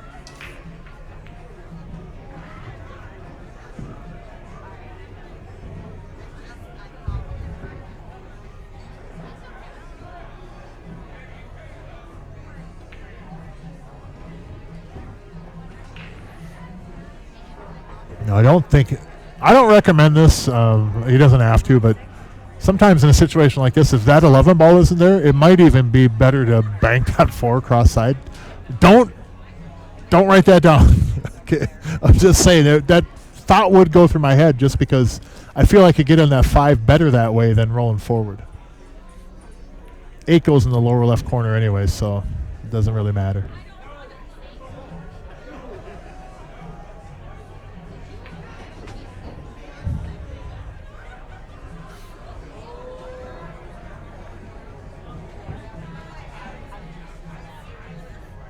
So just a little bit of a draw and slide over there. You don't want to get over to the rail too far and bring the 15 into play. Shouldn't have any trouble with this at all. If he's playing for the 8 in the lower left corner. If he wants to get over there, that's a little bit more of a challenge. If you're going to have to take, here's my thought. If you're going to have to take this 8 in the lower right corner, I prefer to draw this 5, bring the cue ball down to the bottom rail, and play the 8 in the left side pocket. Because if you're straight on, then you can draw back on this and take the 8. If you have a little bit of, he has an angle there where he can come right down past the 11, get down to the bottom rail, and then take the 8 ball in the left side pocket. I like that instead of trying to shape the way he's going to go. Because I think the route he's going to go, the cue ball is going to go further up table. There you go. I think he can get there better than he can get back to where he is. I believe that's the right way to play it. Come back down below the 8 and then take the 8 in the side pocket. Just stroke the ball. You got this. You got this game. Bring it down. Bring it down table. You got to stroke it maybe a little bit more than that. He's all right there. Yeah, it'll be right. Tougher cut, but. We got Hank the Tank next to me here. That's your partner. Yes, it is. Hank, you've been doing some leg lifts and squats. You got to carry me next Friday. You better start running some laps, young man. I've tried eating right the last couple of weeks, but he's trying to lighten up. I got a lot to work with over here. So, oh, what a shot by the action man! Wow, beautiful. Man, that's a tough ball.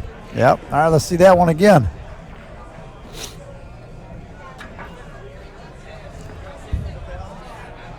Man, that's a good shot. Wow. Yes, it was by the action man. 9-5. Like I said, going into this game, objects in the mirror are closer than they appear, and the more that this team starts picking up these games, it's real. Those pockets are getting tight for Eric and Jesse. And again, the number I mentioned, if they can get this game, it's okay if they get to the hill.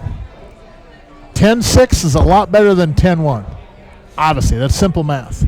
Momentum-wise, though, you can afford to let them get there. You don't want them to, but now you have a little bit of breathing room. But you got to get this game, in my opinion. You can't do this at 5-10.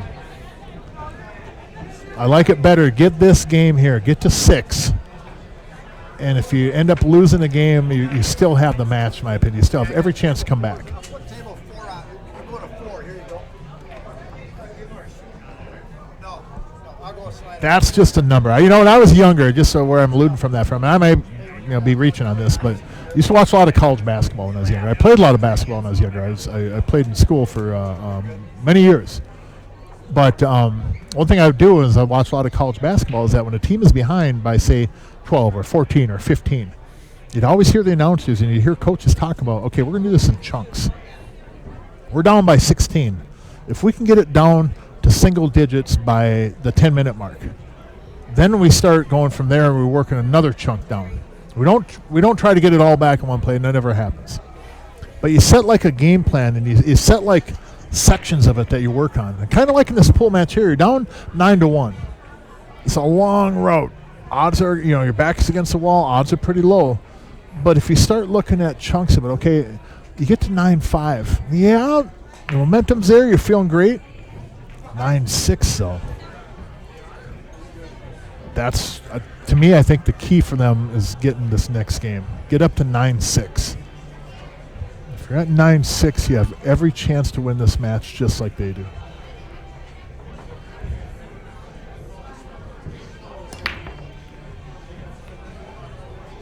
I think that's what I base it off of is like basketball, though, the old scoring and stuff. Just break it down in chunks. Get it one game at a time. Get one ball at a time. Get one run out at a time. Set yourself mini goals and accomplish those. And get momentum. That's how you do it. Okay, we're going to do this. We're going to get to this point. Because if you just look at it as like, oh my God, I got to win 8 games in a row. Holy crap! So what am I going to do? Oh geez, I don't think I've ever won 8 games in a row. And then all these negative thoughts get in your head. Scratch that. Get that stuff out of your head. Think about it. If I pick up a few games, I'm right back in it. Now, if I pick up a couple more, I'm on their backsides. They know I'm here. And there's a lot I've been in this position where I'm ahead way in a match, and the other team or my opponent picks up game after game after game, and all of a sudden I'm like, I'm not going to get that next game, am I? Uh-oh. That will take the balloon and let out the air and float around the room. Oh, that's a tough one, Dave. I feel for you, buddy. Man, that's a tough one. What happened, Mark? If you're going to miss, you don't scratch. But Dave missed a ball and accidentally scratched, too, and now Jesse has ball in hand. I still feel this, so that, it's simple math, but again, I think if Josh and Dave are able to get this game, it's huge compared to 5-10 is way different than 6-10. Well, you're going to put a little more heat on Eric. Yeah, you're going to put more heat on him. Eric's the lowest rated player out of the 4. Yep. So, I mean, and it's a little more heat on him. If you can get heat on him, because then you're at 6-10, and if they get to the hill, it'll be 6-10, and an 8-10. It's like, you're right there. It's on. Man, that's a good match, though. They're coming back. All right, Jesse's trying to think of the best and the easiest out here, obviously. Yep. So, see what he comes up with here.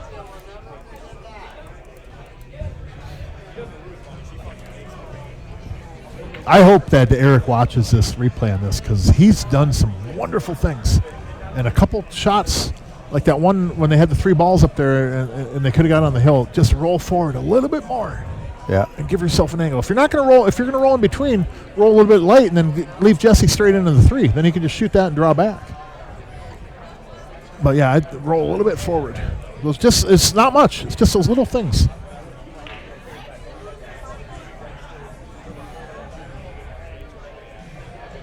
So the 2 goes by the 14. Must if he's shooting. Must. Or is he going to draw back into it? No. I don't think it goes by the 14. It's got to go. He wouldn't play that. Yeah. Otherwise, he'd shoot the 2 elsewhere, yes. There you go. 2. Onto the 5. 5, 4. 4 7, 7 3, 3 8. I mean, that's what we see sitting here. It's easy seeing it right here, though, right? I've had people requesting that I get a teleprompter in my hands. I've promised. Oh, I will boy. say that I will not play tic-tac-toe on the screen, but I might get carried away with the little squiggly wigglies on there, though. But think how beneficial that'd be, though, to be able to like draw on there and then. Let's get that upper camera going again. Yeah. You have to get in that guy. Who's the guy to talk to? You got to remind me, Mark. I'm telling you. You got like a million things to do every day. Come on, Jerry. Yeah. Sorry. You set the bar pretty high for yourself, bud. Oh, well. All right. Get him on the 4 here. Actually, after you do that, you have to show me how to use that camera. Then so That's I can right. Flip back and forth. Is he drawing it out? I don't think here? I ever used it actually when you had it going. So Coming in between here, coming out. Oh, okay, went forward. There he Get goes. on the 4. Perfect. These are the times in the match that a guy like Jesse, Now. being that high rated, doesn't make mistakes. A mistake, Eric unfortunately, needs a here look. will come from Eric, He needs a if look. there is any. He needs to look where he needs to be. Because I would say if this was a singles event, Jesse runs this out and breaks and runs the next one. Yep. Don't get too far over there. There you go. That's a good shot. Yeah. He might have a little Yeah, a little bit of angle angle. on there, I don't think. know. Now, here's whatever you're comfortable with. Whether you, that is kind of a weird angle. Whether Yeah. you roll down and take the 3 in the same pocket, or do you roll down and take the 3 in the left pocket and put a bunch of inside on it? Oh, boy. I think he's going to roll down to the bottom rail and then spin with some left English. It's been better off rolling a little farther forward and have more Yeah, angle yeah, come over. maybe a little bit forward. I'm said look at Yep. the angle. Yep. Yeah, look at the angle and say, okay, this is where I would want to be. But I think it looks like he's hitting it to go to the left of the 3, though. The thing I don't like going left of the 3 is that if you get underneath it, then you're really in trouble. Slow. Oh, wow. Oh, My, Jesse my. didn't leave him a shot. No. He's got a shot at it, but he's not going to get on the 8. Now, here's an unpopular idea. You go, well, this would probably work. Spin Low it, left, hold it in that, go that ball. into the bottom rail, over to the right side rail, and use that stripe to hold you. Yep. And Hold say, it. hey, Dave just cut that same shot last game. Now you go do it. Yeah, partner." you do it 740, 50, whatever Yeah. you are. 'Cause other than that, you got to kind of run the cue ball up and down, and you're going for a And real even if, small even window. if you get a little longer goofy, he has the bank on. Yeah, he has a bank on the 8 on the side. Yep. I like using that stripe though to Boy, hold if me he's over gonna there. go up and you down- might even come off that rail into the He's- stripe, and then He's trying to spin he's it over to going that inside. side. Oh, well, if you do this, a great if you shot. do this, you go up towards the 15. Oh man, what a shot! Oh, Beautiful, way to go. That is really good. Man, I didn't think he would have played that way. That's Wow. really good. He hit that ball perfect. You get an attaboy, man. Eric, you get an attaboy on that one. That's a pretty special shot there. He hit that one good. Now he's letting the big dog shoot it in to get on the hill here. Yeah, Jesse's shot a lot of the 8 balls, hasn't he? For them.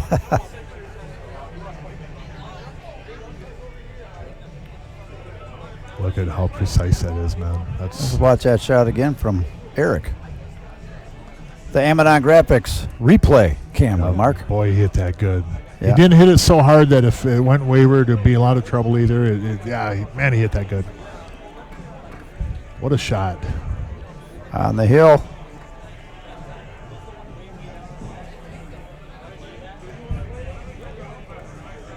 All right. Yeah, Eric, that was a heck of a ball there. That was really, really good. That is not an easy shot. He made that look easy. That is not an easy shot. Because he decelerated off that rail. That was a really, really good shot. Man. He hit at the right speed so Yeah. it would bite off the rail. You hit Yep. that ball firmer, don't do that. Yeah, it doesn't bite as much. Yep, you're exactly right. The harder you hit a ball, the less English will take.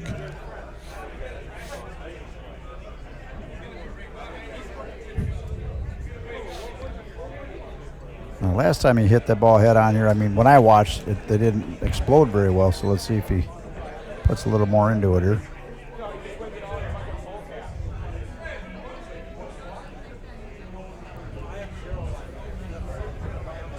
He's going to make 3 balls in this break. Wow. Nope. How about no balls? Make nothing. Oh, my goodness. Well, you got a chance. I see their strategy. Let them guys shoot 6, 7 balls and then miss. Is that what he's trying?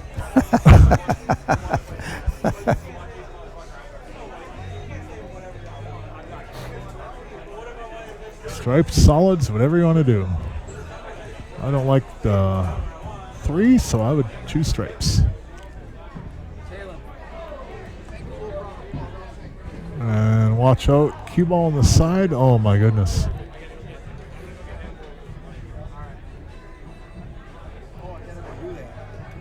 Shouldn't have come. Oh boy, that was close.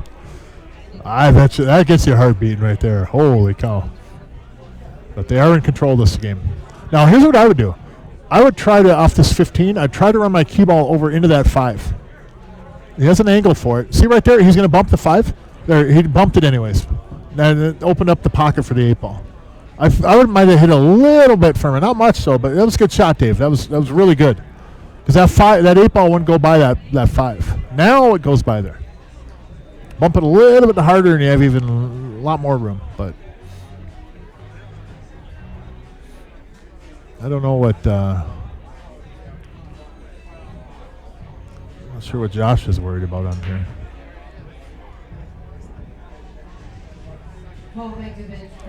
11, 10, 9, 14, 12, 8. You guys are doing everything you need to do to stay in this match. No quit out of either one of them. Didn't expect anything but that.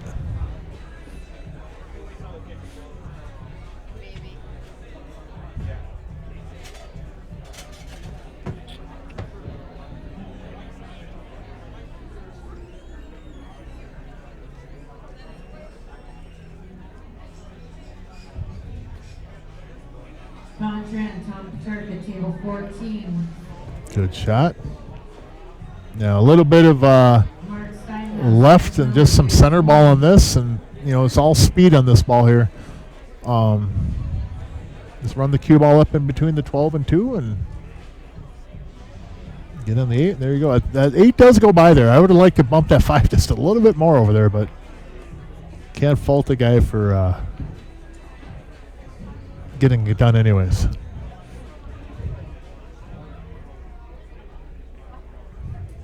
Much needed, obviously, down when they're on the hill, you got to win every game, but it's a great response by these two. Don't come out too far.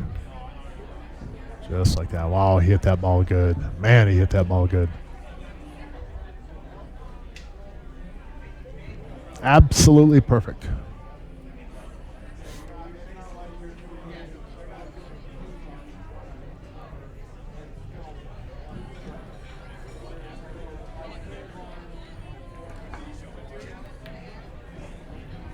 Very good job. 10-6. Here we go. Here we go. We got to that 10-6 number. However, the way I was laying out before was 6 first and then 10. Still, that object in the rearview mirror is looming very, very immensely in that mirror. And they do have a belief, and they have a little bit more energy to them. Obviously, when you're down, you're not going to be very energetic when you're down that much. But I think during them getting down that much, they didn't really show that the same fire that Jesse and Eric were about wanting it as bad. Now you can see it. That it's not too late either, because these two have every ability to run out the rest of this set.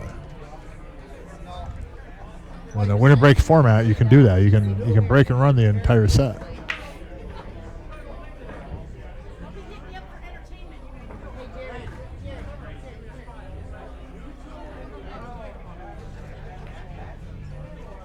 10-6. Josh Burbul breaking now. They need 5 to win the match. Jesse Engel and Eric McClellan need 1 game to win the match. Mark Weaver in the booth at CR Sports Bar, Coon Rapids, Minnesota. First of 2 matches tonight.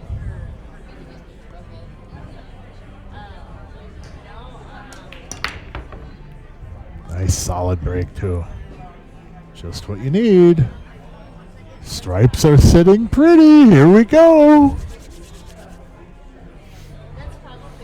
15 on 15 over to the rail. Get on the 13. 13 to the 9. 9 to the 12. 12 to the 10. 10 to the 8. 15. Slide over. Get on the 13. Or even hold for the 9 if you want. Don't bounce too far. Oh, no. Can he get the 12? Is that the 12? I think he might be locked on that 9 where he can't shoot that 12. Yeah, he's going to have to cut the 10. Yeah, I think he's locked on that he can't actually shoot that 12. If he could. Well, that was not a very good shot.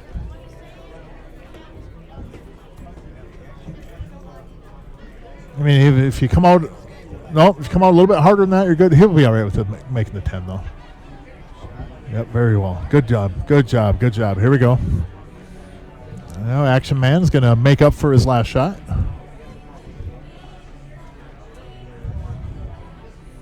Yep. I think he'll slide over. Ideally, I don't want to get too far up table. If I can get over just past that 6 in that area there, yep. I don't want to get too far up there. If I go up that far, I'll probably take the 9 first. You could play for it, yes. The thing I don't like is that you bring in that 5 and 4 and it might get away from you. Yeah. I like playing for that 13 though. And then run the cue ball straight across and then shape the 9 after. So if he has enough of he has an angle here, just slide up in between the 6 and the 1. And I would try to just get just past the 1, not very far. So the steeper you get in the 13, the tougher you make it. Well, that'll work too. Nice. That'll work too. It's a really good angle.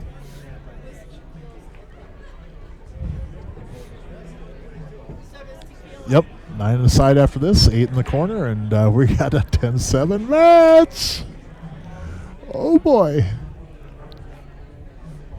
Oh, watch out, too. Oh, yucky. That'll be right, though. Yeah, that 9's pretty close to the pocket.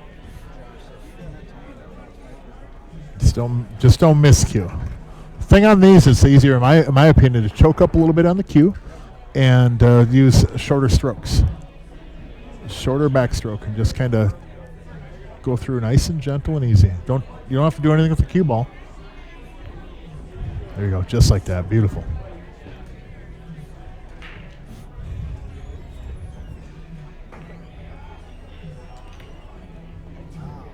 And a 7. Oh boy, oh boy, oh boy.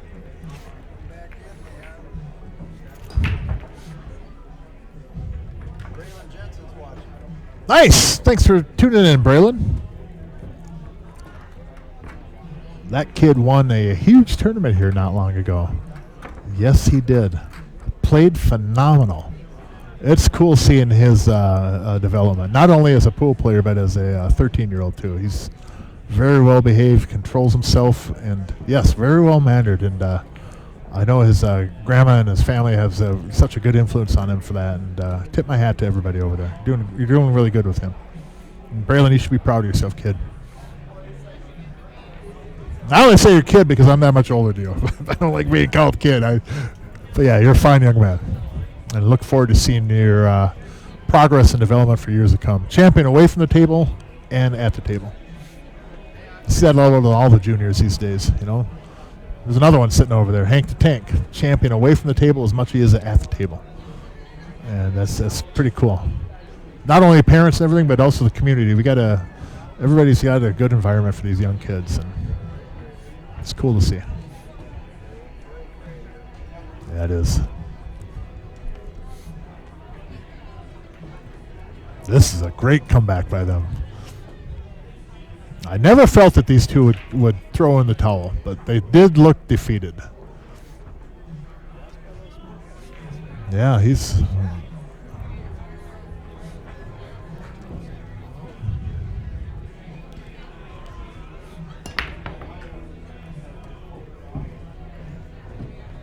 Get up off that rail. Oh, boy. Well, here we go. You can shoot the 2.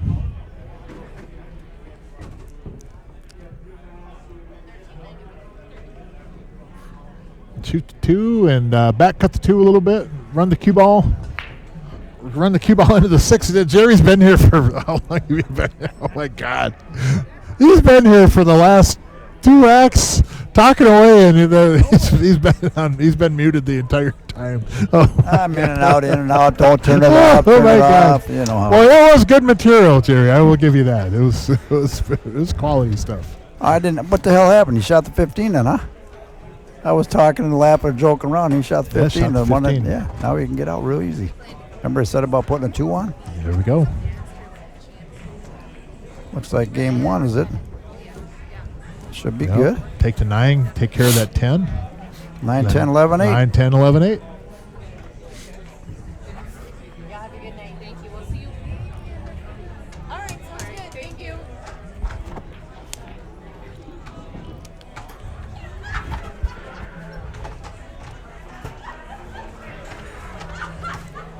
Perfect. Perfect. 10, 11, 8. And we're at 10 to 8 for a score coming up, Jerry. Gonna be a barn burner. Josh hit that break real well. Yeah, he did. Yep. He's Hit double, that- he he's hit that- double checking right He now. hit that break like he believes. Yeah. And he wasn't, they didn't feel that way earlier. But, man, that's pretty exciting stuff. I think I roll into the rail and come back out a little bit. I don't. Looks like he can just It stick looks the like rock he can right stop there. it, yeah. I'd hate to see it slide over behind that 4. You Yeah, want he to leave should a be little. able to- You want to leave a little angle. Yeah, they want a little bit of an angle, yep. But I think I might go into the rail and just bring that cue ball back out right about where the 10 is. I mean, he's trying to get perfect is what he's doing. Yeah. You got to be careful here. Yep, bring it to the rail just like that. Okay, so he might have a little angle, so Yep. he's perfect. I didn't really like the draw because if it gets away from you and slides, then that Yep. 4 could come into play. He kept the 4 completely out of play that way.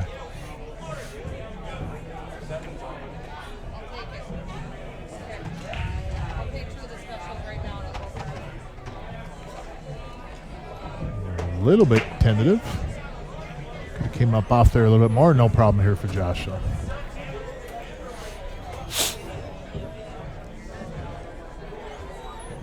Nice. About to be a 10-8 ball game, everybody. Ooh. And here we go. Oh. I need a table. Man, this is exciting stuff. Holy cow. Oh boy, oh boy, oh boy.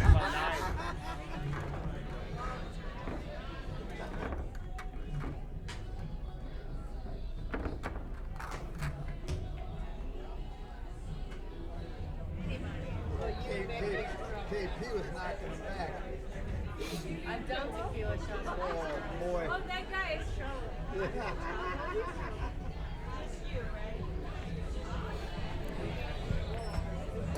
Remember what I said about a 2-pack? Yep. They got 1 done. Ryan Winger in the house.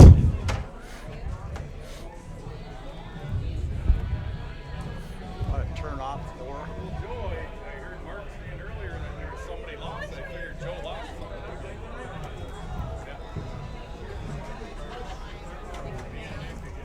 All right, he's double checking that rack tonight. He wants it tight on this break right here, Mark. 10 to 8, man. Wow. These guys can run this set out. It's reachable. Wouldn't that be something? It is reachable to run this out from here. We got little Joe walking up. Little Joe in the house. How you doing, young man?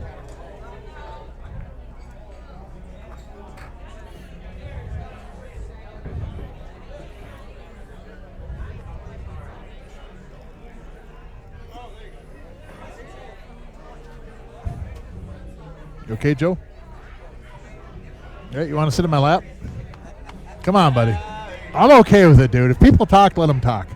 Hop up here in my lap, young man. tell Santa what you want for Christmas, Joe. No, wait. Let's redo that, Mark. Tell Yeti what you Tell want. Yeti man. Tell Yeti man what you want for Christmas.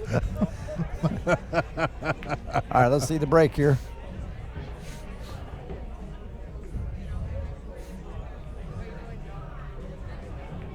He wants to hit that break just like he hit the last one. Yeah. Yep. Same speed. Yeah. He hits it like that. They could run this set out very easily. Man, this is exciting stuff. Hit it good. Get a ball. Get a ball. Get a ball. No love. Oh. All right. Not an easy table though. No, no, it's not. 4 balls trouble. Now here's where Jesse really needs a point ahead. Yep. 6 On where balls he's going. tied up for solids. The 15 balls tied up for stripes. The 11's tied up for stripes. Oh my goodness. You like solids though. I like this too. Take the 1, get on the 5 so you can shoot the 5, roll forward, and bump that 4 off there. The 6 goes in the side. It's not ideal, but if you get on that 7, anywhere left of that spot, you can roll down to the bottom rail and play the 6 in the side pocket and not have to move that at all. Those are your last 2 balls, obviously, and then use that to get on the 8. 6 will get you right on the 8.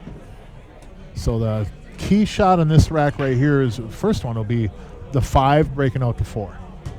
Then it'll be getting on the 7, which is really kind of easy. But you want to get on an angle on this 5 so you can make it and then run the cue ball into the floor and bump it off that rail. You got the 2 ball to help you out, to bail you out, and you've got, I don't think he got the angle. Yeah, he does. Yeah, he has an angle on it. You think so? I think so. I don't think he does. Maybe not. Maybe He might. he He might did not need. want to leave him on that He might rail. need to be. Well, you see where that diamond is up there? He might need to be on the other side of that diamond to make it easier. No, he's going to shoot it. He's going to break it out. Maybe he's got it. Oh, kind of unfortunate. Good try. He hit it too full. Yeah, he hit it Yeah, too just full. double- That might have been the angle that he had though too, Jerry. That Yeah. he might not have had an angle enough to where he could hit it thinner and bump it off there. Good try though. Now Jesse will use a 2 to come off the upper end rail. And then I try to go into the 11. Yeah, I'd try maybe come off that side rail and push the 4 out. Yep. Because you got the 3. Yeah, I want to go into the rail and the 11 so the 4 comes out Yep. towards the middle of the table. If you come into the 4, get you're in trouble. You're probably going to kick it back into trouble. You might get lucky enough to be able to take it in the side though, but I like coming into the 11. If you can hit that pretty full, that'd be great.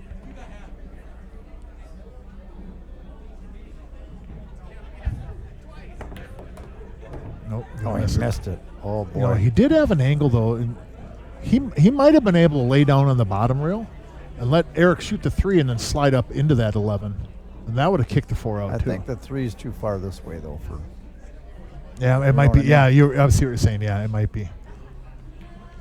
It has to be in Boy, front of the hole a little things bit more. just got tough. Yeah, it is. I think it's up on the point a little bit too much to be able to slide up there in it. And Eric tried on that ball to break that 4 out of there. I think it was just a weird angle where he couldn't really. See, now you're getting down in the game where Eric's, and there's no coaching. It's tough Yeah. right now. You know what I mean? Yep. And here's an issue too. If they do work their way through this, that 8 doesn't have a pocket in either corner down here. It won't go on the left and it won't go on the right. And he's got it. Oh, boy. Oh, I was going to say he's got to leave an angle on the 6 to get up there. I predict Jesse will go after the 3 ball on this just to make a hit. I would, if I kick at that 3, I don't want to make it. I want to get a legal hit so I don't give up ball in hand.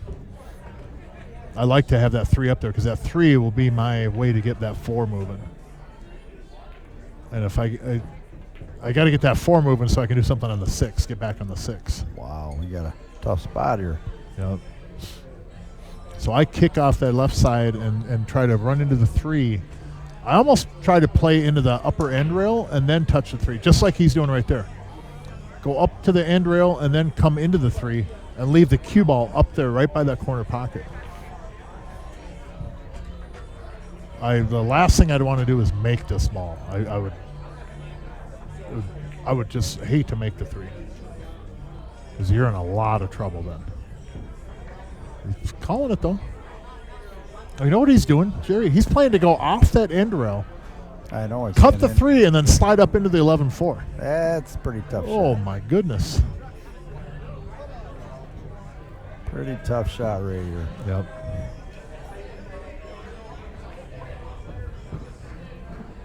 He's So going to hit. he's got to dig in a little bit, I think. I think he's going to Shorten hit it this up. one pretty firm if he's going to Yep. play that kind of a shot.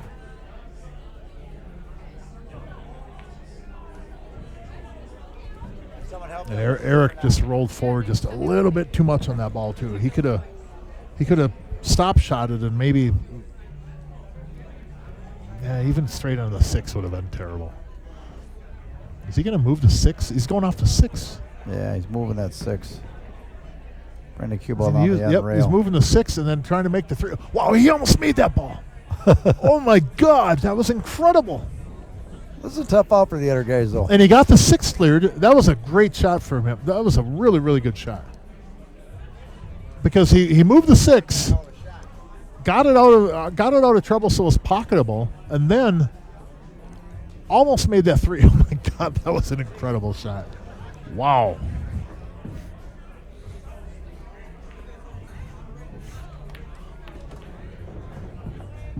And that's a good safety by Dave. Well done. Smart play.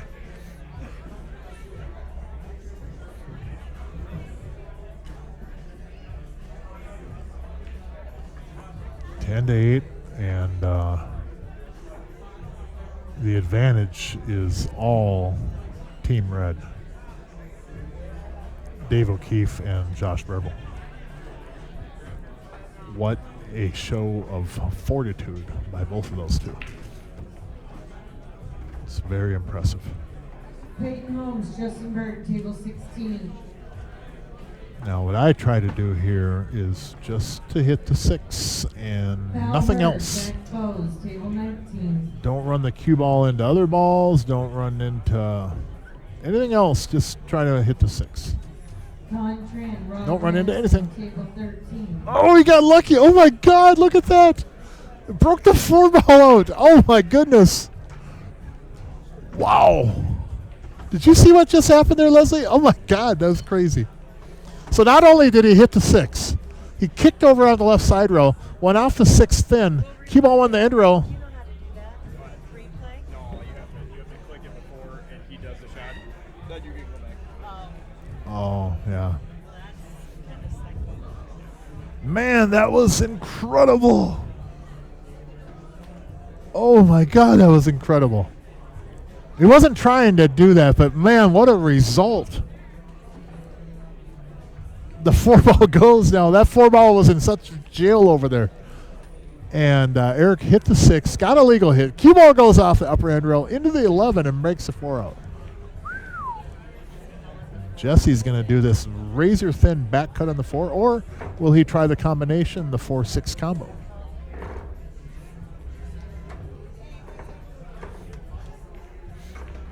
Man, that was crazy. Wow. Wow, wow, wow. That was incredible. I'm sorry, but that was really, really something. It was lucky, don't get me wrong, but man, oh man. It could have turned out better. I guess he could have made one off that, but wow.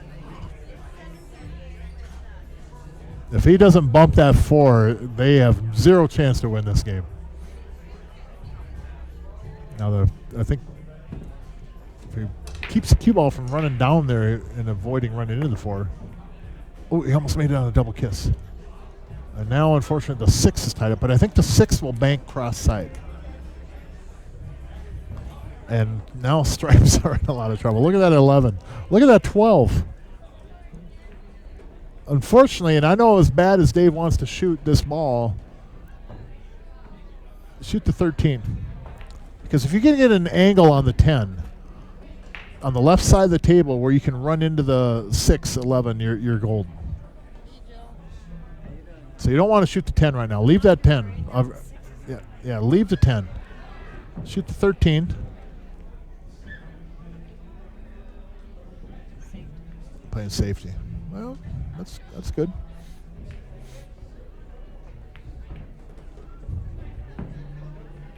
Now, what do you do?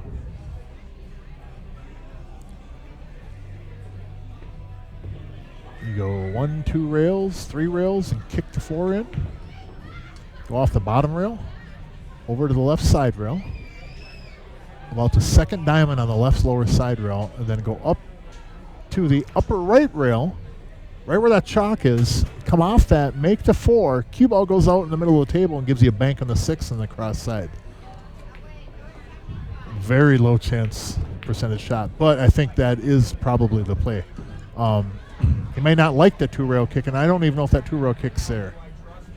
But come down to the bottom. What do you think, Joe? Can you go down to the bottom rail, over here to the side rail, up here off that rail, make the 4, cue ball comes out, and then you have a cross bank on the 6.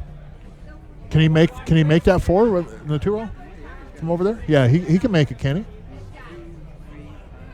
Trent Miller, Willie Driscoll, table 4. Well, we're gonna find out. I think he's not going flat enough off of here.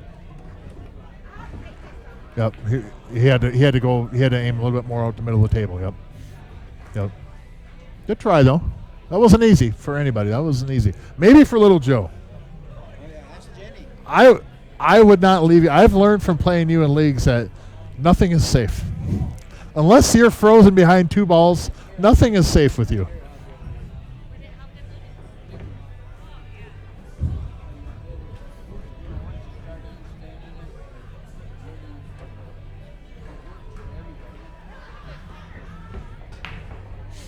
Got little Joe up here standing beside me in the booth, talking to the student earlier today, Jenny Swenson, and then Chrissy Pluta is here as well, talking with little Joe. Chrissy married to, or was married, partners with Jamie Pluta. And I think Jamie he's not only playing tonight, I don't know if he's playing tomorrow.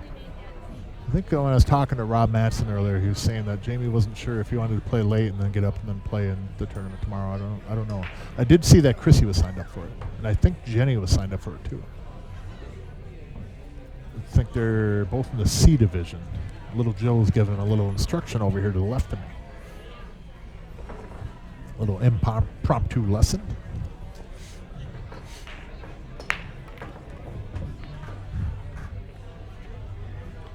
Well, you got the 11 ball going down in the lower right corner pocket. I shoot the 9 ball here, and I shape that ball. The 9 gets me on that 11 beautifully. And then the 11 with that 13 down there, that's a big pocket. So I take the 9, go with a right. See how the cue ball is sitting? If he hits right where that spot is on the cue ball, that's kind of a good spot right there. Almost like a half a tip or 3/4 of a tip to the right, and then a 3/4 of a tip up. And just kind of ease that cue ball into the upper rail, right over there. Yep, right there. I do it off the 9 here, though. I don't do it off the 12. He might try to punch it in off the 12, but I do the 9. Yeah, he's doing the 9. It's a lot easier to get there.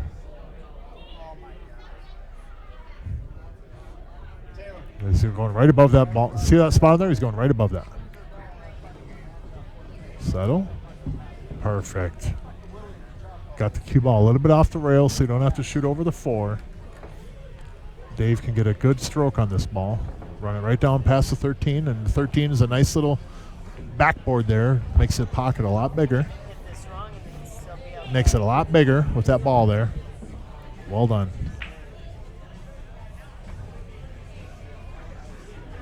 Now I could go 15 and then shape the 13 off that ball. 13 to the 12, 12 to the 8. Don't get under the 6 or over a ball. Josh isn't doing them a whole lot of favors. But they're making it work. That's all that matters. It doesn't have to be pretty.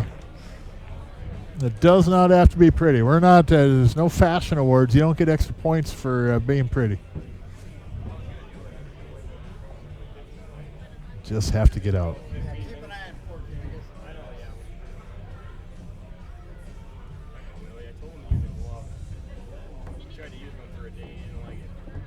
shot.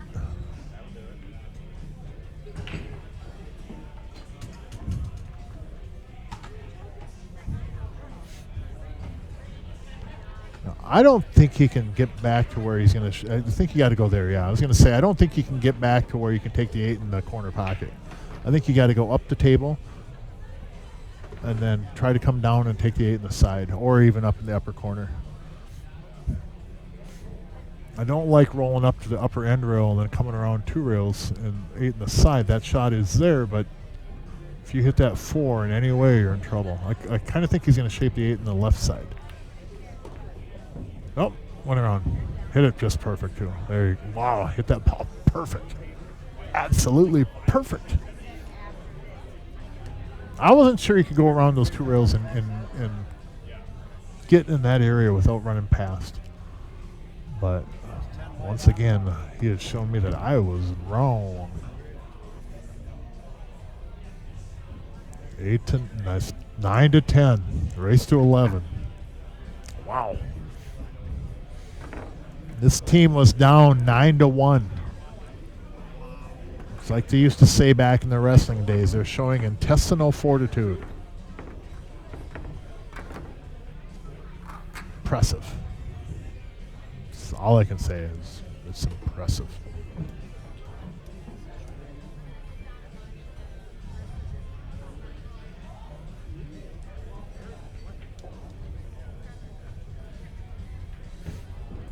There's a lot of people watching this and this conclusion of this match.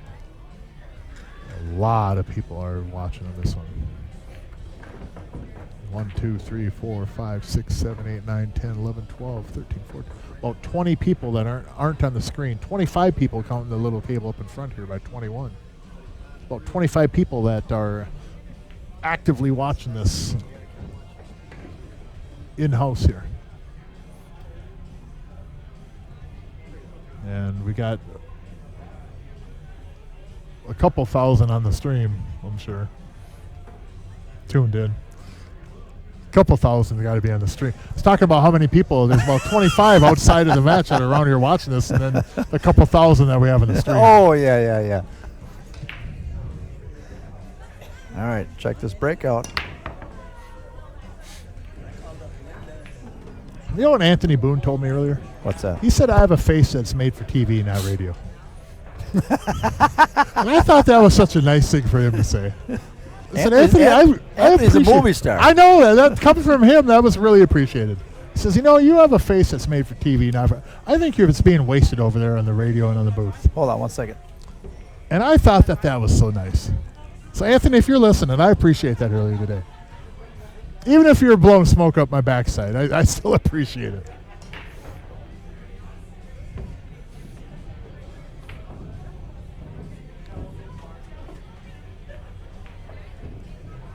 Now, if you want a rack that is pretty laid out and easy to run, here you go. And if you've seen a 9-1 lead turn into a 10-9 match, this is the table that you want right here. This is what you want. Look at these balls. The only spot you don't want to be, Eric, is behind that 6 ball. So you can slow roll. If you slow roll, I think you're going to get the 6 ball into play. So I would play to get the cue ball right back where it is.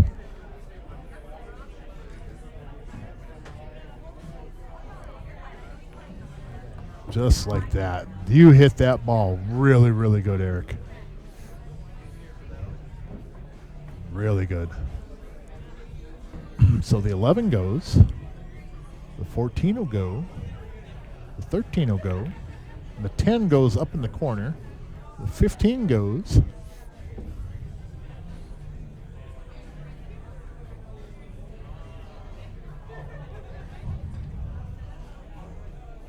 If he's going to roll forward and take the 13 next.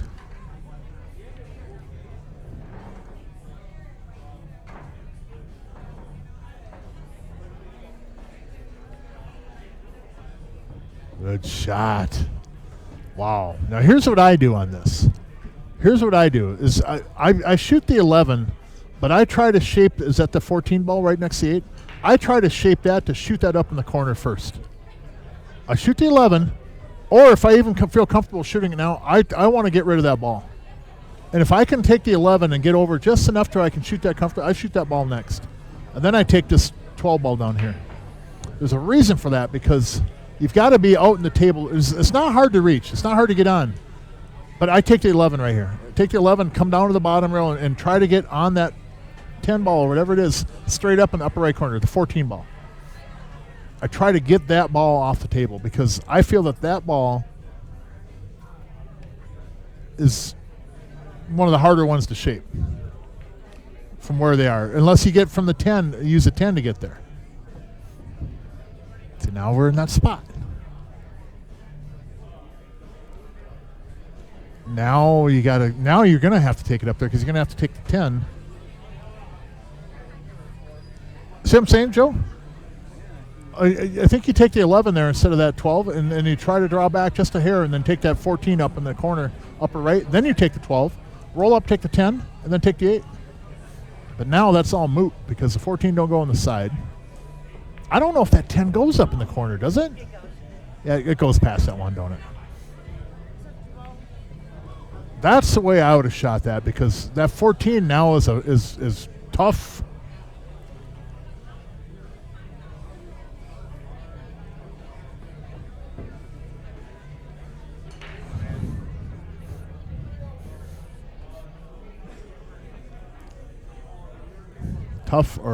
Tougher, I should say. And if that 5 wasn't there, life would be really easy for this team. But that 5 kind of blocks off that side pocket.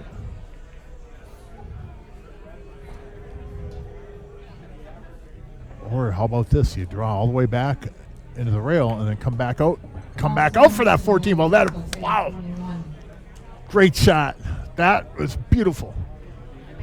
Yeah, well, he drew all the way over to the side rail and came back out and got on that 14. That was a great shot. Now Eric doesn't have to play. You don't have to play the 10 up in the corner. You can play it in the side.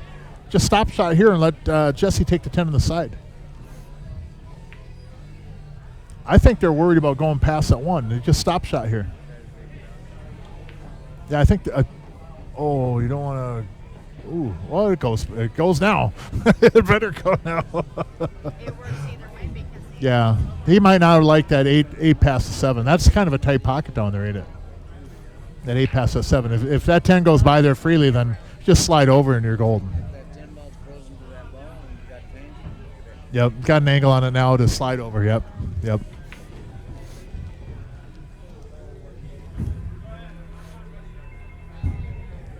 And he should slide right over and get on the 8. This is wow, what an out.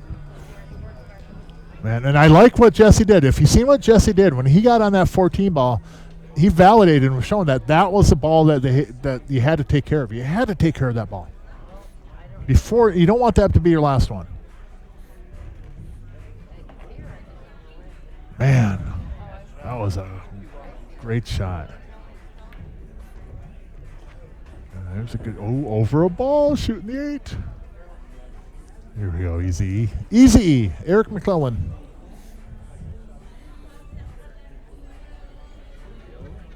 He can get most of the cue ball with this. Yeah, he's got a lot of cue ball there. He's got a lot of cue ball here. For the win? For the win. Oh my goodness. Oh, wow. Wow. All right. That was a match, folks. Holy cow. 11 to 9. We got to shift gears here. Man, what a match. Woohoo. Call Talon up here, will you? All right, stick around, everybody. We're going to get cleaned up. We'll be right back. We dialed up a good one there, yeah. We'll be right back. We'll take a few minutes. Smoke them if you got them. Do what you got to do. But, man, I got to go catch my breath. Be right back.